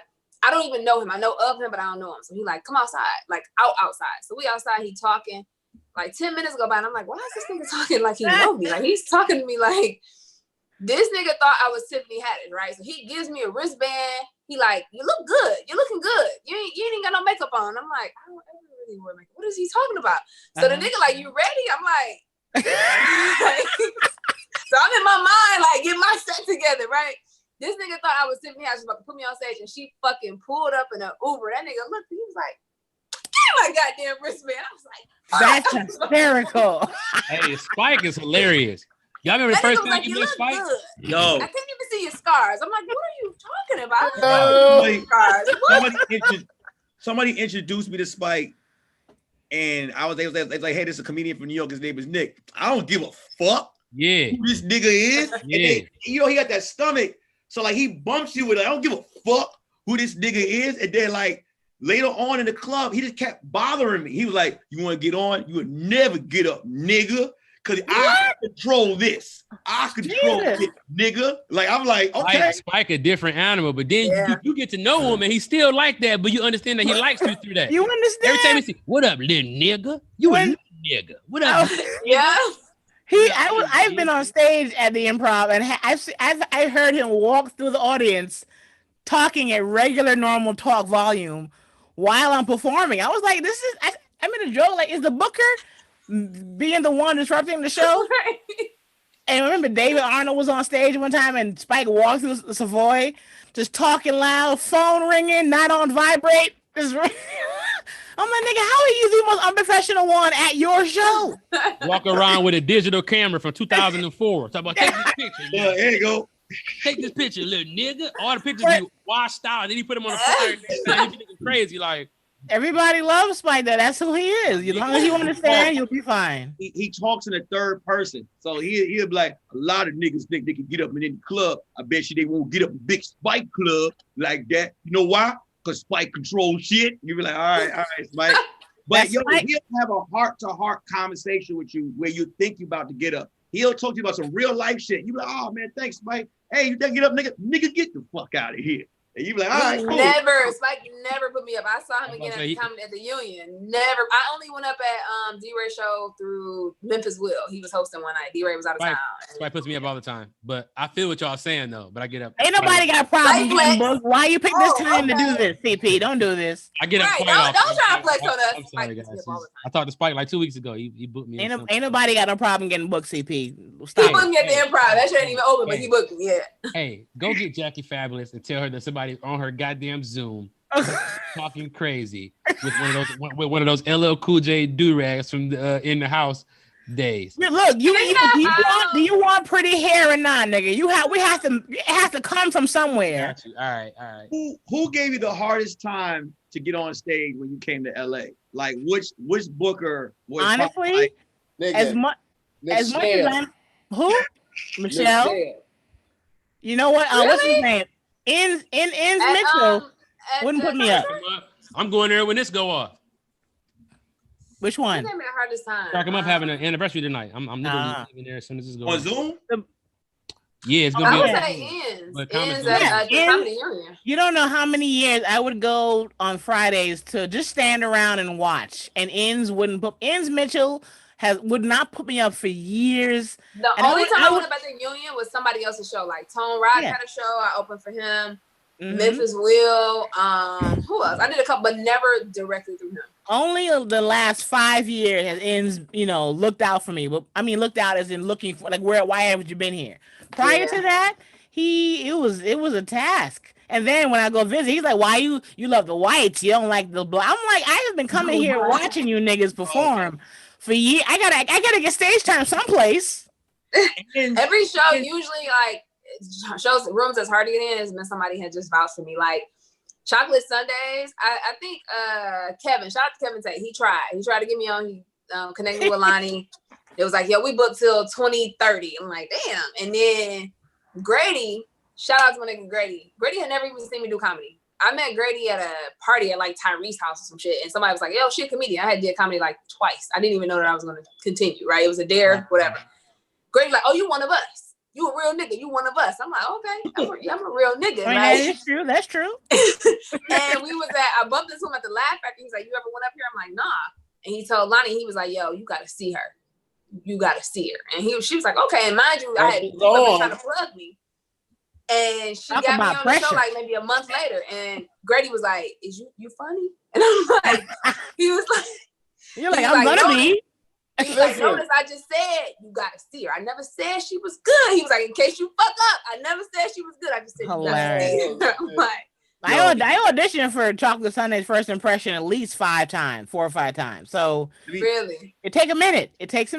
And no, she put me on, but it was always the shows that I have gotten on have been through just people vouching for me. That's how you get on. How you get on independent producers, and then that moves you into the club rotation. Yeah, I had another show right before the Corona.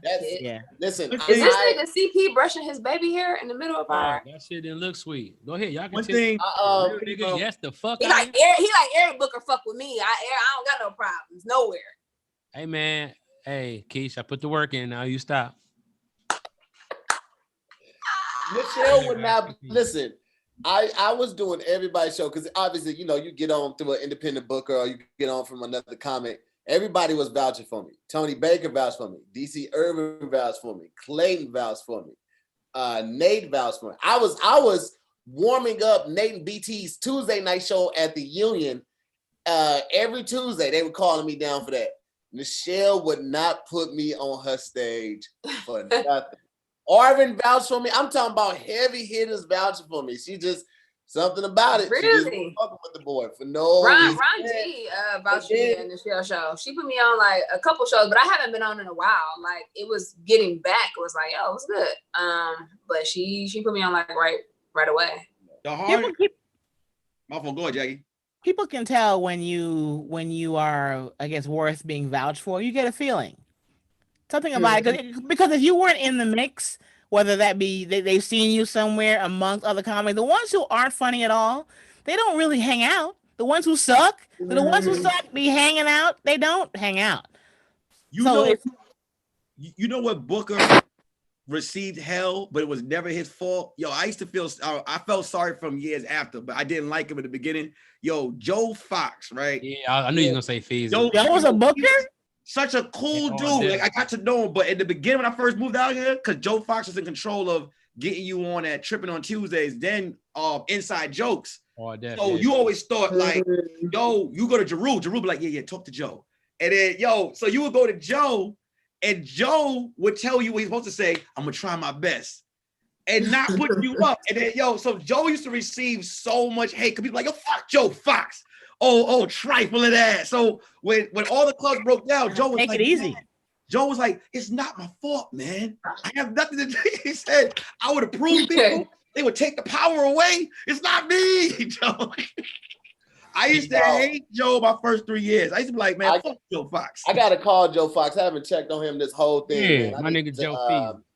I gotta call him. I gotta get him on here too. Joe Fox is a solid brother, man. That's solid dude. He had a lot of pressure on him that nobody knew. As far as like, you gotta imagine every comic moving and living in LA, trying to get up, and your job is to just basically act like you was putting them on. You be like, let me see.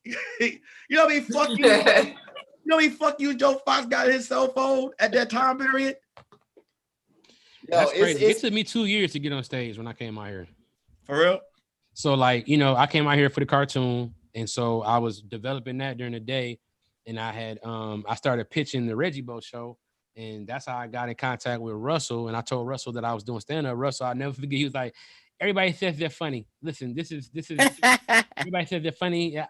I hear you, but everybody, I remember that. So I would go up to Inside Jokes, try to meet niggas. I remember I tried to meet D-Ray, and that nigga, I had Jenny try to introduce me. Shout out to Jenny Kim.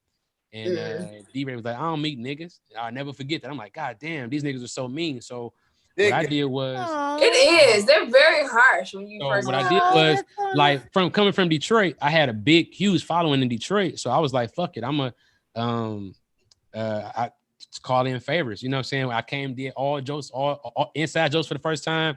Russell was there. I brought Big Sean with me. Shout out to Sean, he from the D. Sean came with me. Lawrence, Lamont, all of them came. Sean sat with Russell, like, hey, this is my boy. I want you to watch him. So when I came out, I roasted Russell. Now, you know, nobody knew me back then. I was just a writer. I was in the city, but nobody knew how I roasted. The first nigga I roasted in LA was Russell. And so I said, oh shit, look at this nigga Russell over here. This nigga, you don't want to let this nigga get by your bitch alone, because Russell will put his legs behind his head and show your bitch straight dick from the stomach. Nigga. They was like, what the fuck? Then I started roasting Russell. Talk about, you know, saying how Russell be, but see, this is before all of the harassment shit came out. So Russell was like, yo, he was dying. Like him, Andre Harrell, rest in peace. They all laughing. And to me, that was like my birth into stand up in LA. After that, I got booked on D-Ray's thing. Then Bob Sumner had Tuesday at the Comedy Store, and I ripped that Bob Sumner room. And I remember Bob Sumner put up this post like, I don't know who this nigga is, but he Def Jam funny. Fast forward, he brought me to Apollo in New York. Fast forward, I was on Def Jam. If all you had to do was if you got booked on D-Ray's night on Monday, however you had to get booked, if you got booked and you rocked that motherfucker, you was gonna work the rest of the week. Here's the thing: people come out to LA, they want to come out here on the weekends. Weekends are already booked. Like when the world was open up, and they get booked on Monday. That's what I'm saying. But Friday, Saturday, Sunday shows are booked up. Those shits is booked already. You ain't getting on no Saturday show. Only way you get on the Saturday show is if you kill a Monday, Tuesday, Wednesday night show. Word get out, and they be like, "Yo, this nigga here for a couple more days. Y'all need to get him on this show." And you'll end up doing like the Union on a Friday or Saturday. Then they'll find a guest spot on you for Sunday at Chocolate Sundays. But trying to come on the weekend and expecting to get up, you ain't doing nothing but bars. A couple of open mics or something like that. But if you came on that Monday and Tuesday and rocked that shit, you was eating the rest of the week, and you was solidifying yourself with working for the next time you came. The comedy grind is so different from everything else, man. Clayton was the first person to put me on stage at the Comedy Union, and the reason why he put me on, because you know how Clayton is. Clayton was like, "Why are you not smiling?" Like, you know what I'm saying? Like, "Why are you not talking? Who is this guy? What? Why is he not smiling?" Like, so the Clayton, I got cool with Clayton through Clayton like wrestling, the games and all that, the wrestling game. And Clayton put me on CT and Friends. That he used to have at the Comedy Union on Sunday, that once a month joint. Yeah. After that, Kim Coles put me on the second show, and then Ann started booking me. So Clayton was the first person that put me on stage when I moved out here. Because everybody else was like, yo, I'm my first. I tried to get on what's it do? Black Casper at Universal. At Universal spot, Jay Alexander was trying to get me up, right? Shout out to Jay Alexander. That's my brother, man. Is he still out here? Yeah, I just talked to him today. Yep. Yeah, Jay's still out I here. haven't seen him in a minute. Oh my God, where's he been? I haven't seen him in years. Where is he at? He getting booked, man. Acting and stuff, man. Acting, doing commercial work, working out. He's training people now. And you know, Yeah, he's Jay's a sweet guy. And then Jay travels with me on the road. So when I usually like if I'm headlining, I bring Jay, or I got like 3 other comedians I bring. But yeah, Jay is like my guy, dog. Mm-hmm. You know? Anyway, go ahead, Nick. I'm sorry. Go ahead. I'm sorry. No. Jay used to host Universal City Walk with Black Casper. Jay was the first host, and then he would bring Black. But here's the thing about Black Casper's room, right? Black Casper would ask Jay to host, and then give Jay the light with the whole lineup, and then be like, I'm gonna go up there and do 5 minutes. And then he'll go up there and be like, so I had this monkey, right? That was on the and nobody gets up for the rest of the night. Like every night, Jay would be like, yo, dog, come down today. Trust me, I got you. Black Casper would be like, yeah, we're gonna let Nick get some time, but I don't think they heard that monkey joke. You know what? And he'll go up and do an hour and 45 minutes of Black Casper material. So Jay tried to get me up there, but yeah, man. Jay Alexander.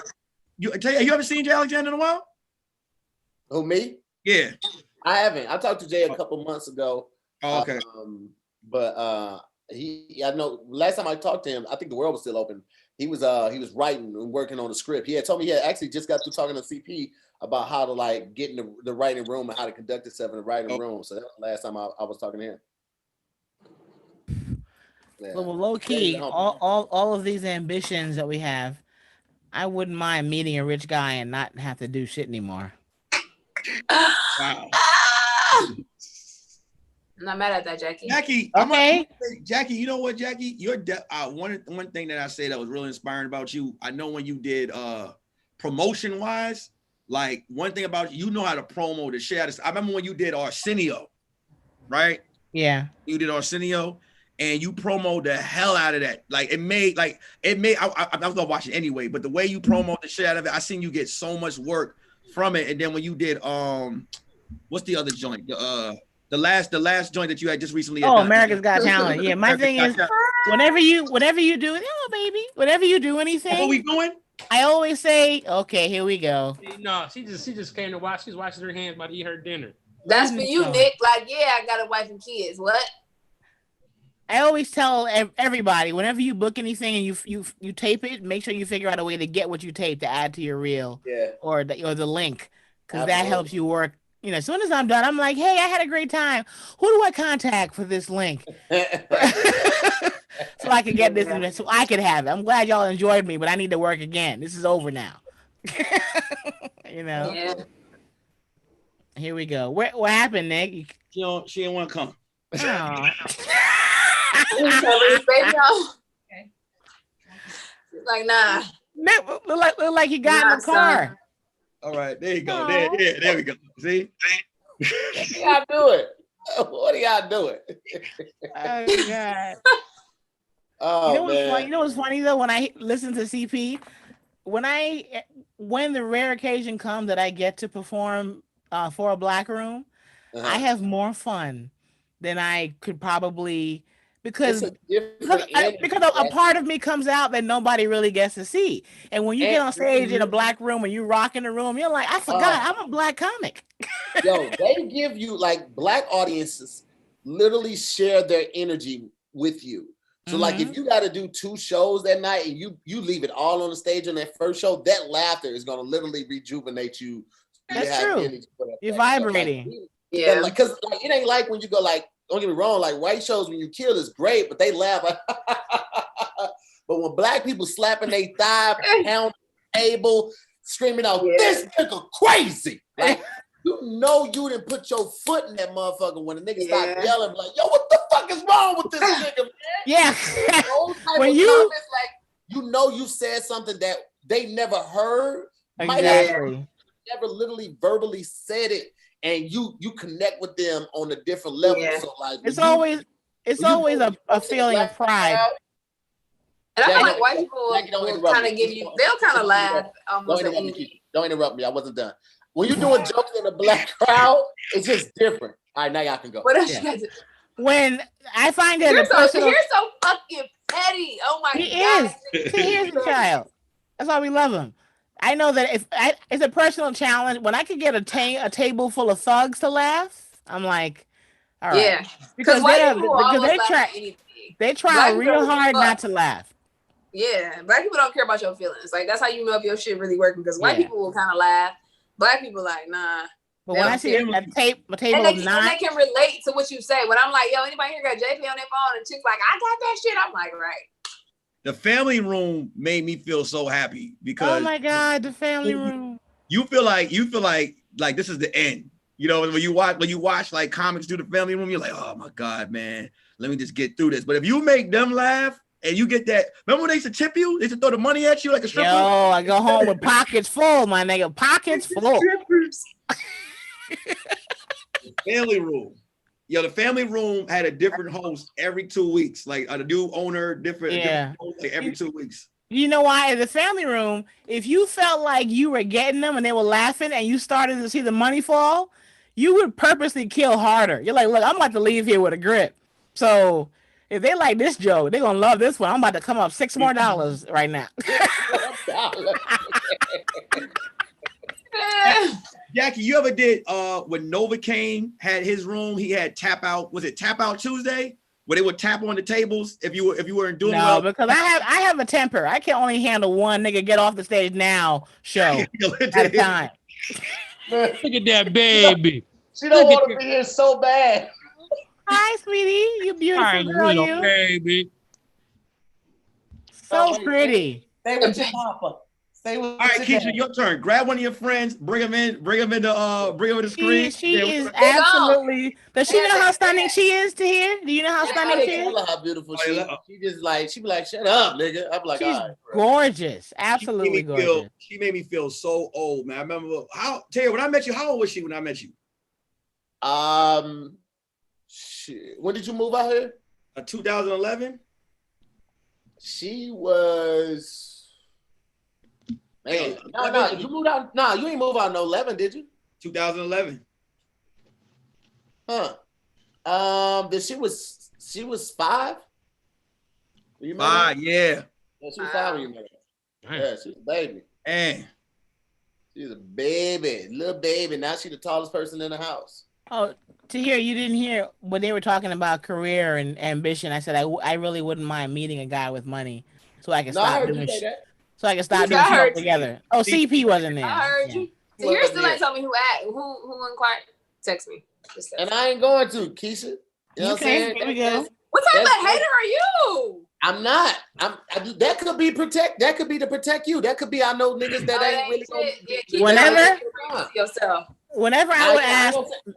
Well, I told you I'm loyal to a fault. Like now that we best friends, I ain't gonna set you up for no bullshit. And that's it. That's okay. Keep your ancient friends to yourself. You know how many times I would ask male comics who are whatever established, I'm like, let me meet your friend. And they're like, Jackie, I don't have anybody. That's real. When they're like, and I see pictures and I know they got friends, they're like, you don't want him, you don't want him. Trust me, you don't want him. That's real. Yeah. Yeah. I protected my friends at the wedding from Kesha because they was like, man, I'm trying to settle down. And I was like, first of all, I walked in Nick's wedding and Pooh was like, Kesha, like baby mama, like he had on these. What's up, Eddie? Nick ain't protect shit. Nothing. No, listen. Dudes looked at Kesha's Instagram and they was like, yo, who that? So I called her. I said, yo, Kesha, I got some dudes here that want to meet you or whatever, right? So then wait, plural, more than one? There was more than one. It was more than one. But then they started being like, man, she looked nice, like wifey. And I was like, Kesha might hurt them. So I was just like, yo, you know what? I was like, Kesha. Me? No, listen. Kesha, I was like, you know what? I don't want to do that to them. You know what I'm saying? I don't want them to be like, yo, why she not returning my phone call? Why she doing this? I was like, nah, I'm good. Nick, I smell the bullshit from my computer screen. Stop it. Thank you, Jackie. Thank you. I don't like when my friends talk. Like, I never am the person hooking people up because I don't want to have to be the middle person or the middle ground. Be like, yo, why they doing it? No, y'all grown. More. Like, if y'all want to talk, I will unfriend both of y'all on all social media. I'm gonna block y'all on my phone because I don't want to be that nigga that y'all coming to like, yo, I can't believe this nigga. I can't believe this chick.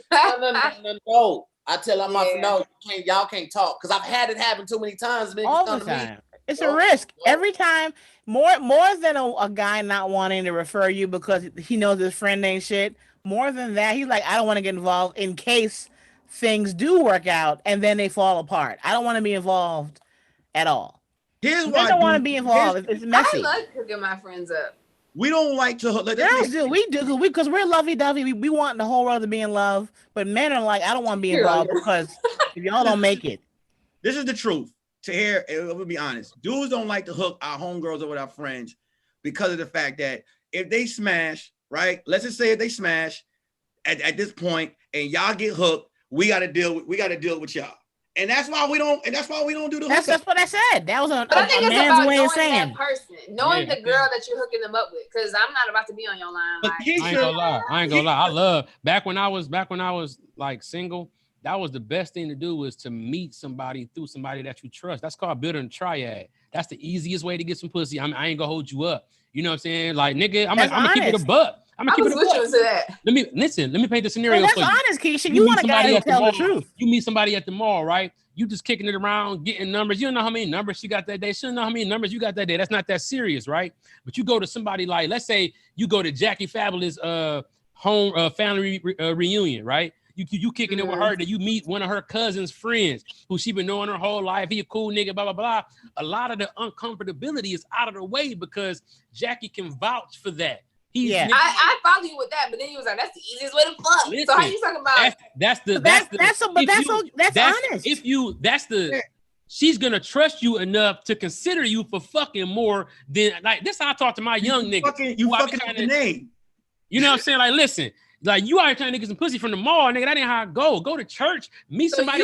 But you the one that's playing the games. Oh, I'm not playing no game. I'm telling you what it is. No, Kesha, you know men want to fuck, right? Kesha, don't be. Listen, though, you can be single, but don't be Disney single.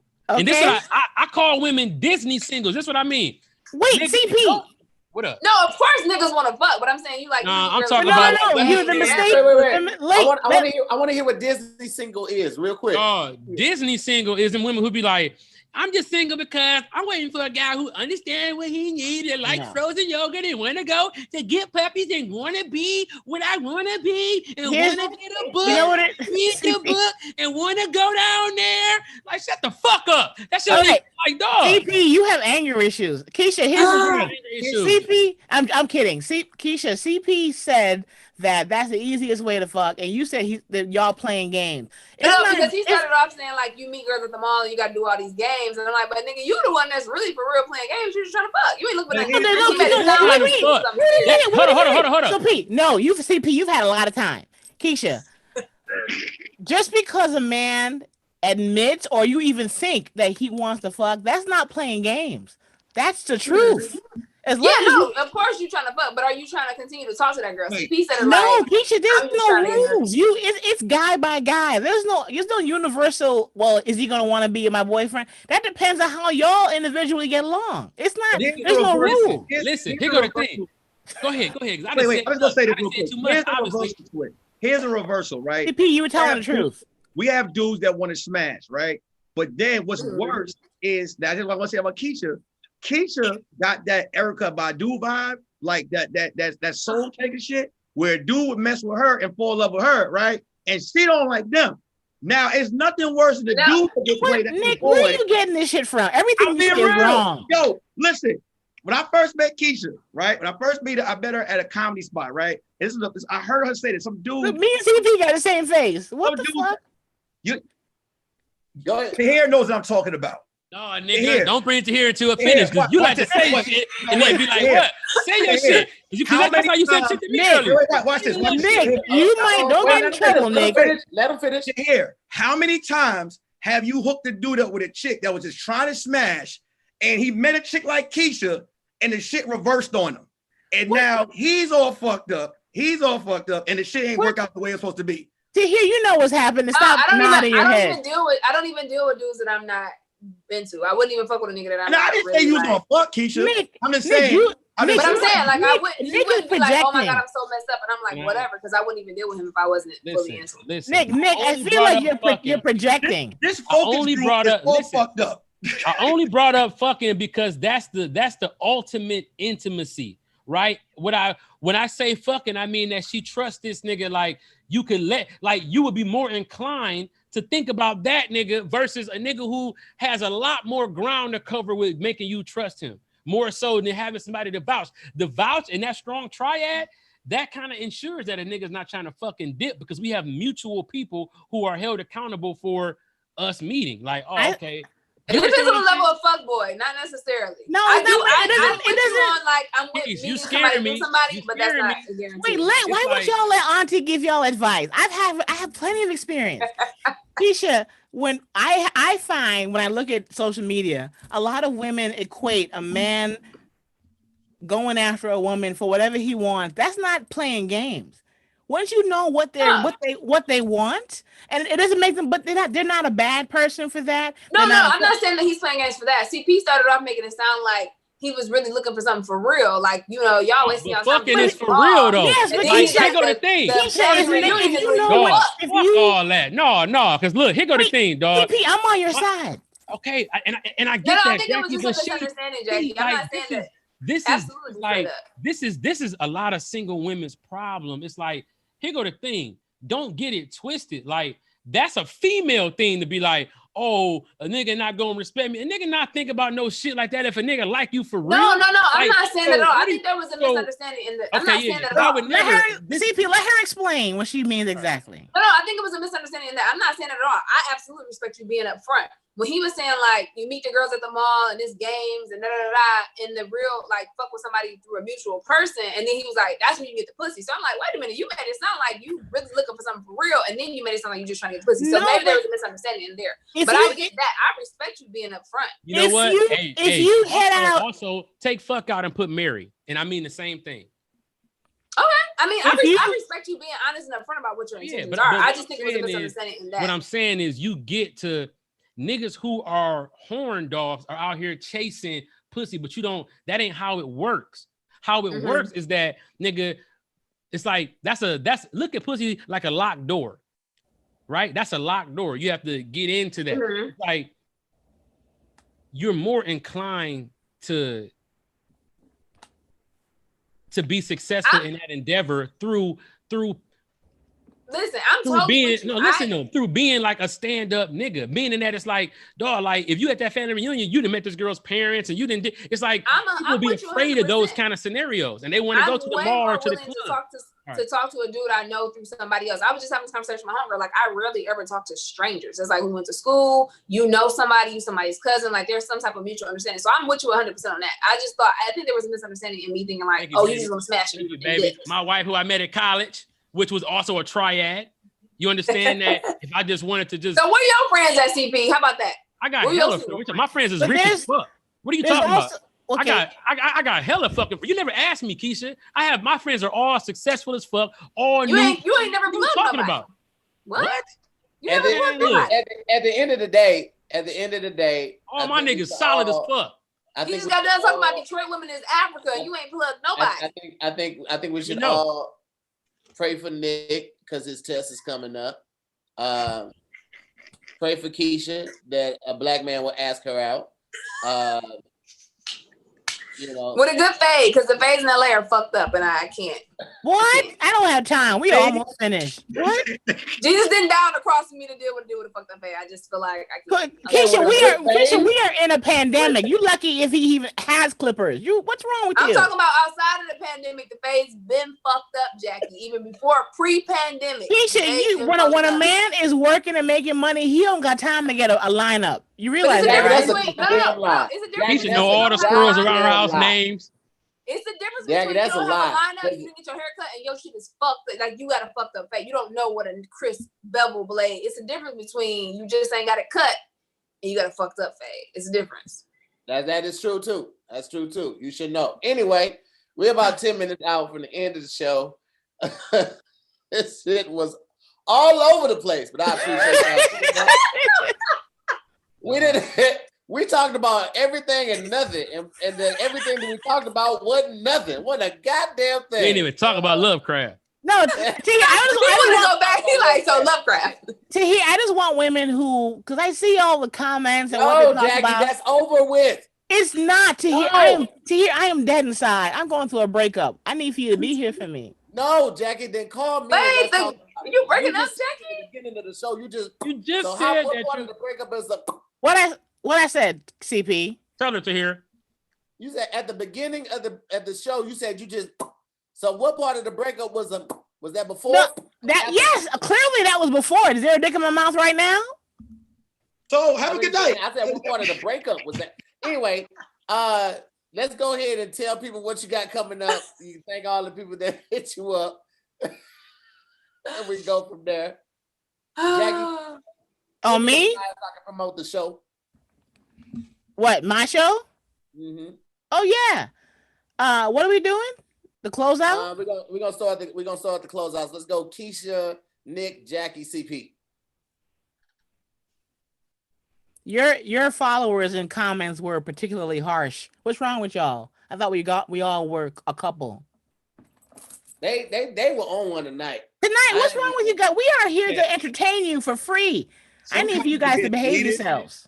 Somebody must be saying they were mad about everything today. They were throwing out jokes and then they were getting deleted, and then people was like, why everything get deleted? Then they were laughing about things getting deleted. Then they started back with the jokes. I don't know. Just happened to pour a cocktail and sit back and laugh and then go to bed. It's easy. Take the show away from them for 2 weeks. Let them, you know what I'm saying? Okay. You need to put them on punishment to here. Put them on punishment. Leave these people alone. While y'all bullshitting, I almost took off again tonight. And I was like, yo, I need another week. Doing this shit every day. Well, Monday through Thursday, trying to book it and all of that type of stuff. I'll be tired, man. Okay. Like 7 to 9, that's prime real estate for like watching movies with the fam and all of that. Cause fam's working in the daytime, the kids doing schoolwork. So about 7, everybody's free, and that's when I'm going back to work. They just be looking at me. So, I don't know. Don't make Tahir close this down, people. We'll see. I don't know what happened to Kesha, man. So I know what happened. People told me in the comment section when I said shut the show down for 2 weeks to shut the fuck up. See? What's wrong with y'all? Y'all need to go get laid. All y'all need to go have sex. What's wrong with you people tonight? They just straight harsh. They mean tonight. It's hilarious. It says shut the fuck up. Anyway, I put contacts in with a shotgun. Big Jackie. What, TV? Somebody said I put contact lenses in with the shotgun because my eyes are big. Y'all just mean. Go hug your mother. Go call somebody. Is the contact on the front of the bullet, or is it a contact bullet? What if I miss? Bullet. Dog, I've never heard. The ball is tip. Nigga, I've never heard no shit like that in my life. What? You put your contact lenses in with a shotgun. Oh my God, I just got it. With all the craziness that went on tonight, where does this episode rank in the Zooming with Nick, let it go. It doesn't matter. We are here to entertain for free. We don't care about that stuff. CP, me and CP have had the same face for every. Because Nick over there giggling and shit, bro. You be scaring me. So you be like. Well, he don't got no license. He can't go nowhere. He didn't even finish the joke. Right, hey, what if I? Hey, so run down your shit, Jackie, so we get up out of here. Nick, here's the thing. Also, he's not too embarrassed to be around comedians knowing this about him. Nick is a real man. The ball is tipped. I don't know what that is. Is it my turn? Nick, then Jackie, then CP.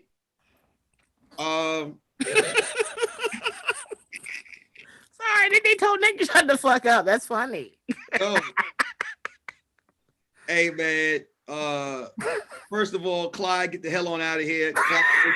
Clyde trying to get Clyde trying to get $15 for me.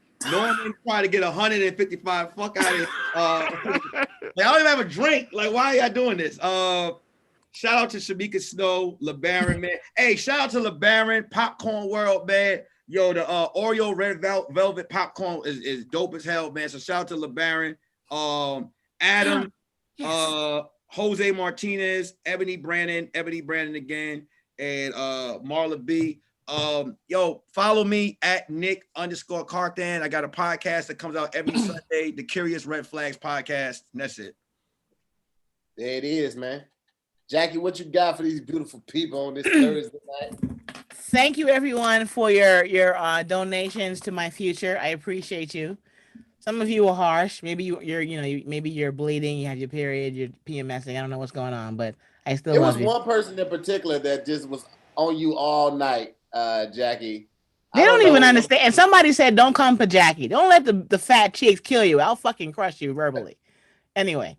I'm sorry, that's not professional. But be nice, guys. I love the Lord, and I don't like confrontation. I don't like you calling your cheeks fat. I think they're very chiseled. All right, CP, go rub one out to my picture later. I think they're very chiseled. Yeah. Why can't he compliment you without you making it sexy, Jackie? See, I've been drinking. I'm sorry. Your cheeks look like the outer rims of popcorn. What? Why you sometimes I gotta look your roast up. What do you be talking about? Somebody sound like Forrest Whitaker. Now that's some fucking disrespectful shit, man. I comments, Nick. You do sound like Forrest Whitaker a little bit. I low-key like how mean they are. It's sexy. I like it. It's kind of I like the confrontation. The comments. Them shits is not good for your soul or your confidence. Anyway, please, everybody go to my YouTube page, youtube.com/Jackie Fabulous. Oh, just look it up on YouTube, Jackie Fabulous. Relatable with Jackie Fabulous. I have a new episode that I did yesterday. Please watch it and like and subscribe and tell a friend. It's me and a bunch of girlfriends, very funny comics. Lulu Gonzalez, Courtney Black, Angel Gaines, and Crystal Powell, and Cornelia Sedgwick. And go to JackieFabulous.com. I'm touring slowly but surely, but I'll be in Chicago with Russell Peters at the end of the month for 5 shows. Jackie, congratulations. Thank you. Because if I can't headline, I'm gonna be in somebody's suitcase because I need to be on stage because I want to do what I do. And thank you for all the donations. I think I'll leave it at that. I need my podcast to blow up, and you can listen to it too on every podcast network in the world. And thank you guys. And yes, I did wrap my hair because it got sticky and humid in my room. And a black girl, when you just get your hair done, fuck you people. What you was doing in there? They get it all sticky and humid. Did you do with your license leave from getting to do the sound to hear what she do? Yeah. What? Nigga. Clearly none of y'all have sucked dick before, so please stop. You say what? That's true. That's very true. Clearly, none of y'all have sucked dick before. You don't know how the sound goes. The sound. We were just trying to mimic the sound. You should be mimicking. Oh God, mimicking from memory. How many mimics is it? I found some weed. I found some weed in my bag I thought was gone, and that's why I've been sleeping. CP, what you got for? The bowl is tipped. Let me see. I don't know what that is. That's my favorite. I haven't heard that this year because we didn't have no tourney. So I gotta download that. The bowl is tipped. Who the fuck had Luther singing about basketball anyway? All the artists we had. Luther gay ass out there. So what happens? Explain those games to me. Okay, so the ball is tipped. Okay, so that's how we gonna start the song. The ball is tipped. What else? What else did they do? Anyway, so yeah, you can find me at Comedian CP, everything. I would suggest you guys check out. I have 3 specials on my Patreon. Chances for you to see my stand-up and see what it's all about. Some good puppet stuff. I have a big announcement coming. It should have been, might be tomorrow, might be the top. Oh shit! Some deadline shit. Not even coming from me. This is Ooh, deadline. Yeah, so I got turned on. See how you can get to me, CP? Be productive in your career. Oh well, you need to Google me then, Jackie, because that's the case. Well, Google me then. Everybody gotta Google you. What's all about you and your career? We all got careers too. Maybe I already Googled you and I already knew who I was dealing with, but maybe you clearly were misinformed. But anyway, I have not. I'm gonna Google you now. You're right. I haven't looked you up at all. Please do. See what niggas talking about. That cartoon was 4 years ago. That's old money. But look, so you are married. You're useless to me. I'm just letting you know how I'm stunting though. I still got to stunt through. God damn it! So look, you're right. Comedian CP on everything, YouTube and all of that. If y'all haven't looked at my YouTube catalog, I got all kind of videos on there. Sketches, Reggie Bo stuff. Man, just big stuff coming, man. I appreciate everybody rocking with me. Tahir, please don't stop it. I don't know what Nick talk about. If you need somebody to step in for you, I would gladly host. If not, it was a joke. But appreciate you, Tahir, as always, giving us a platform during these crazy, crazy dark times. Another thing, tomorrow I am shooting my first commercial of the year. I'm shooting my first commercial of the year. Man. Thank you, man. And I'm background to Tahir. Tahir hooked me up with it, so shout out to him. Tahir told us. So yeah, I'm excited about that. First thing in the morning. Hey man, we gonna get this money, man. Get to this goddamn money, man. I feel fun. I feel great to be able to work on shit with my friends. And like I said, it was an amazing opportunity, and it was a blessing for them to ask me who I wanted to bring. So I got a chance to pick people that I really fuck with for this thing. So T, let me thank people too. My bad, I ain't even thanking anybody. Go ahead. But I'm sorry, but everybody who gave me donations tonight. Let's start with Jade Morris. Appreciate you. Xavier, Troy Thompson, Nova Jones, Jessica Pickering, Q the Art. Tiffany Sims, famous C Peep. Shout out to you. Shamika Snow, Tiffany Burton, Talia Trey, LeBaron, Popcorn World. You already know what it is. 3 Dabs. Shout out to you. Tiffany Sims again, because the C Peeps are just that dope. Adam, Jose Martinez, Darrell, Matthew, Brian Dixon, John English, and Ebony Brandon for being a real one. You're the real one. Talk about if I'm being a real one. Ebony Brandon, you a real one. So shout out to everybody. I appreciate y'all. I forgot to give a thank you to Popcorn World. I got my box. I've been eating every flavor mixed together. I appreciate that. And because of Zooming, I forgot also I'm gonna get some free sex toys in the mail. I forgot the company, Rated Intimate, I think it's called. Yes, they're gonna send me a CP. Stop it. Let it. Don't wait a minute. Give it a minute. Look at you. I see you ready to pop with jokes. I'm getting I'm not finished. I'm gonna thank you, Rated Intimate. I haven't gotten it yet, but long as you know, make sure they're black and at least 10 inches. Thank you. CP, I followed you. Thank you, man. I appreciate it. Maybe then you can look at my motherfucking family and not embarrass me, Nick. But Jackie, thank you very much. Read the instructions, please, for you go sucking on that toy and break it and make it look like a old piece of soap or a sucked on Jolly Rancher. You couldn't wait, could you? I can't, because you look like you would suck the acne off a dick. A dick look brand new. Like, oh yeah, I just got my shit. Just be looking like a brand new penny when Jackie get done with it. Kesha, thank you for joining us back.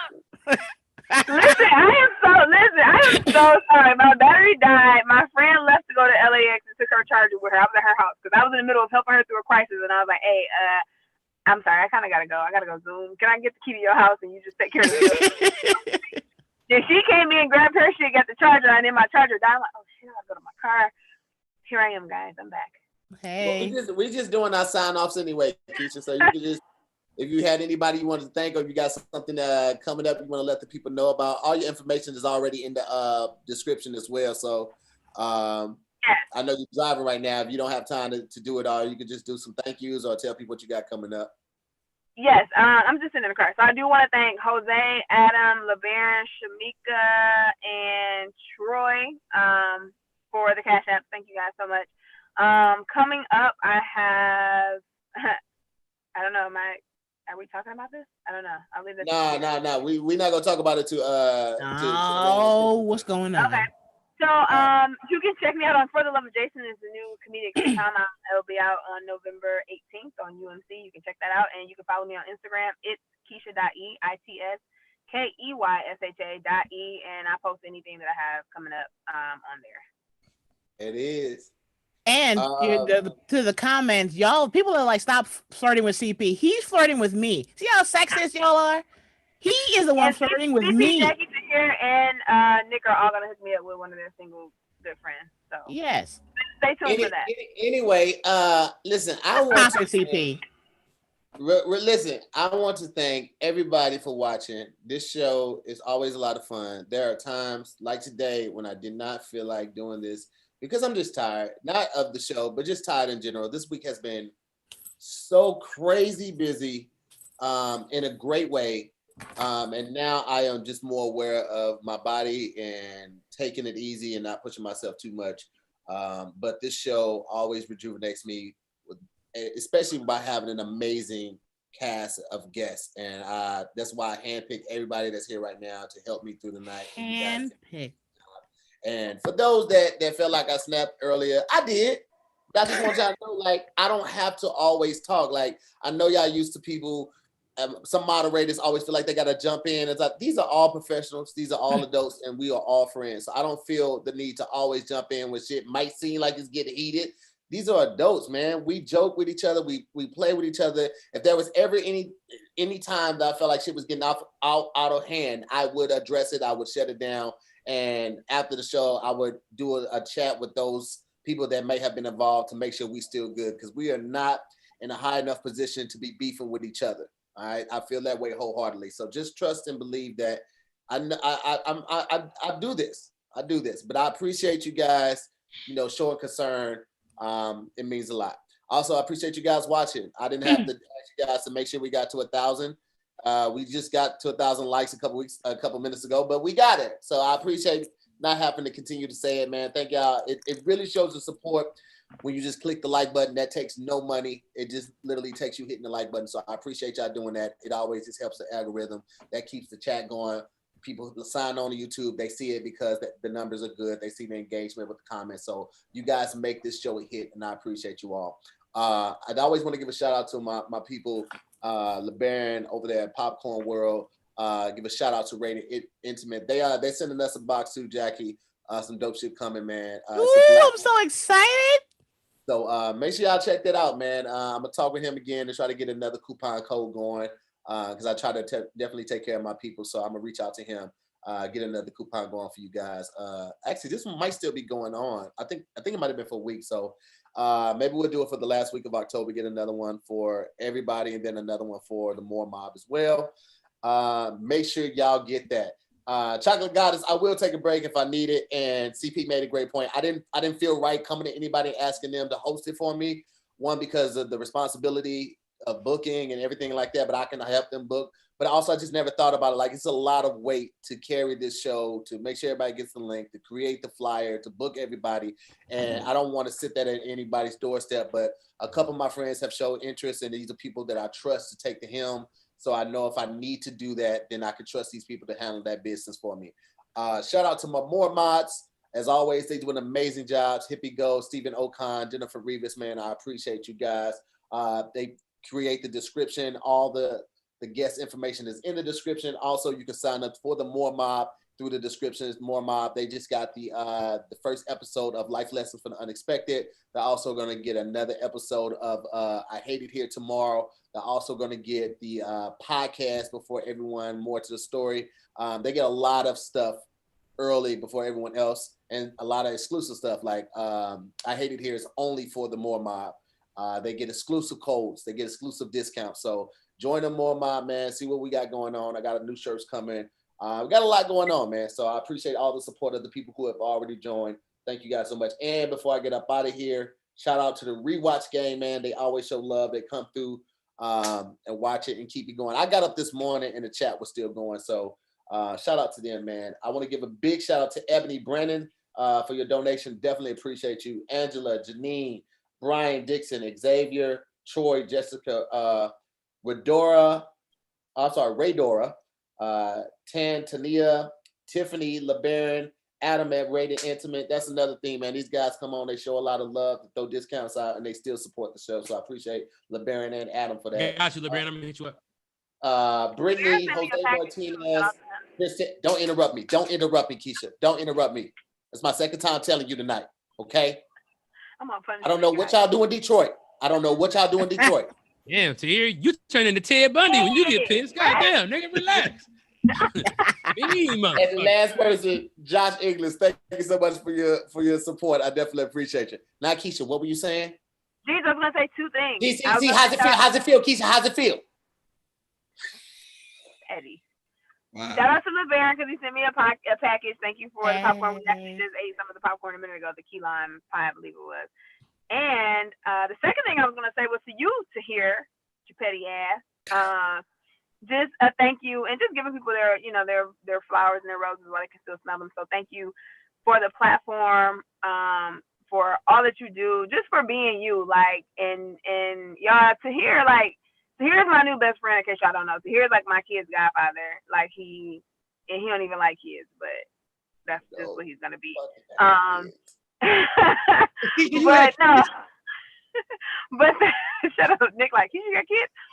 But no, shout out to you, Tahir, honestly, for putting this on, even in times when you, like you said, you may not feel like it physically, you know what I mean? Just because even just shooting with you the other day and you had to leave to go do some other stuff and whatever else you may have to do with your day, and then showing up today for us and for everybody, it doesn't go unnoticed or unappreciated. We do appreciate you. So thank you for the content you provide, for being who you are.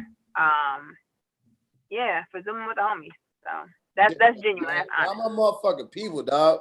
If I don't say it enough, I won't feel right, man. I literally got through this through the supporters, goddamn me, and my friends, man. Like, y'all make this shit manageable, and what we do here makes it manageable for those watching, man. So this is all literally like the circle of life, man. We are all an ecosystem feeding off of each other and helping each other, nurturing each other. So let's continue to love on each other, send out the good vibes, man. And we'll see y'all next week on another episode of Zoom In with the Homies.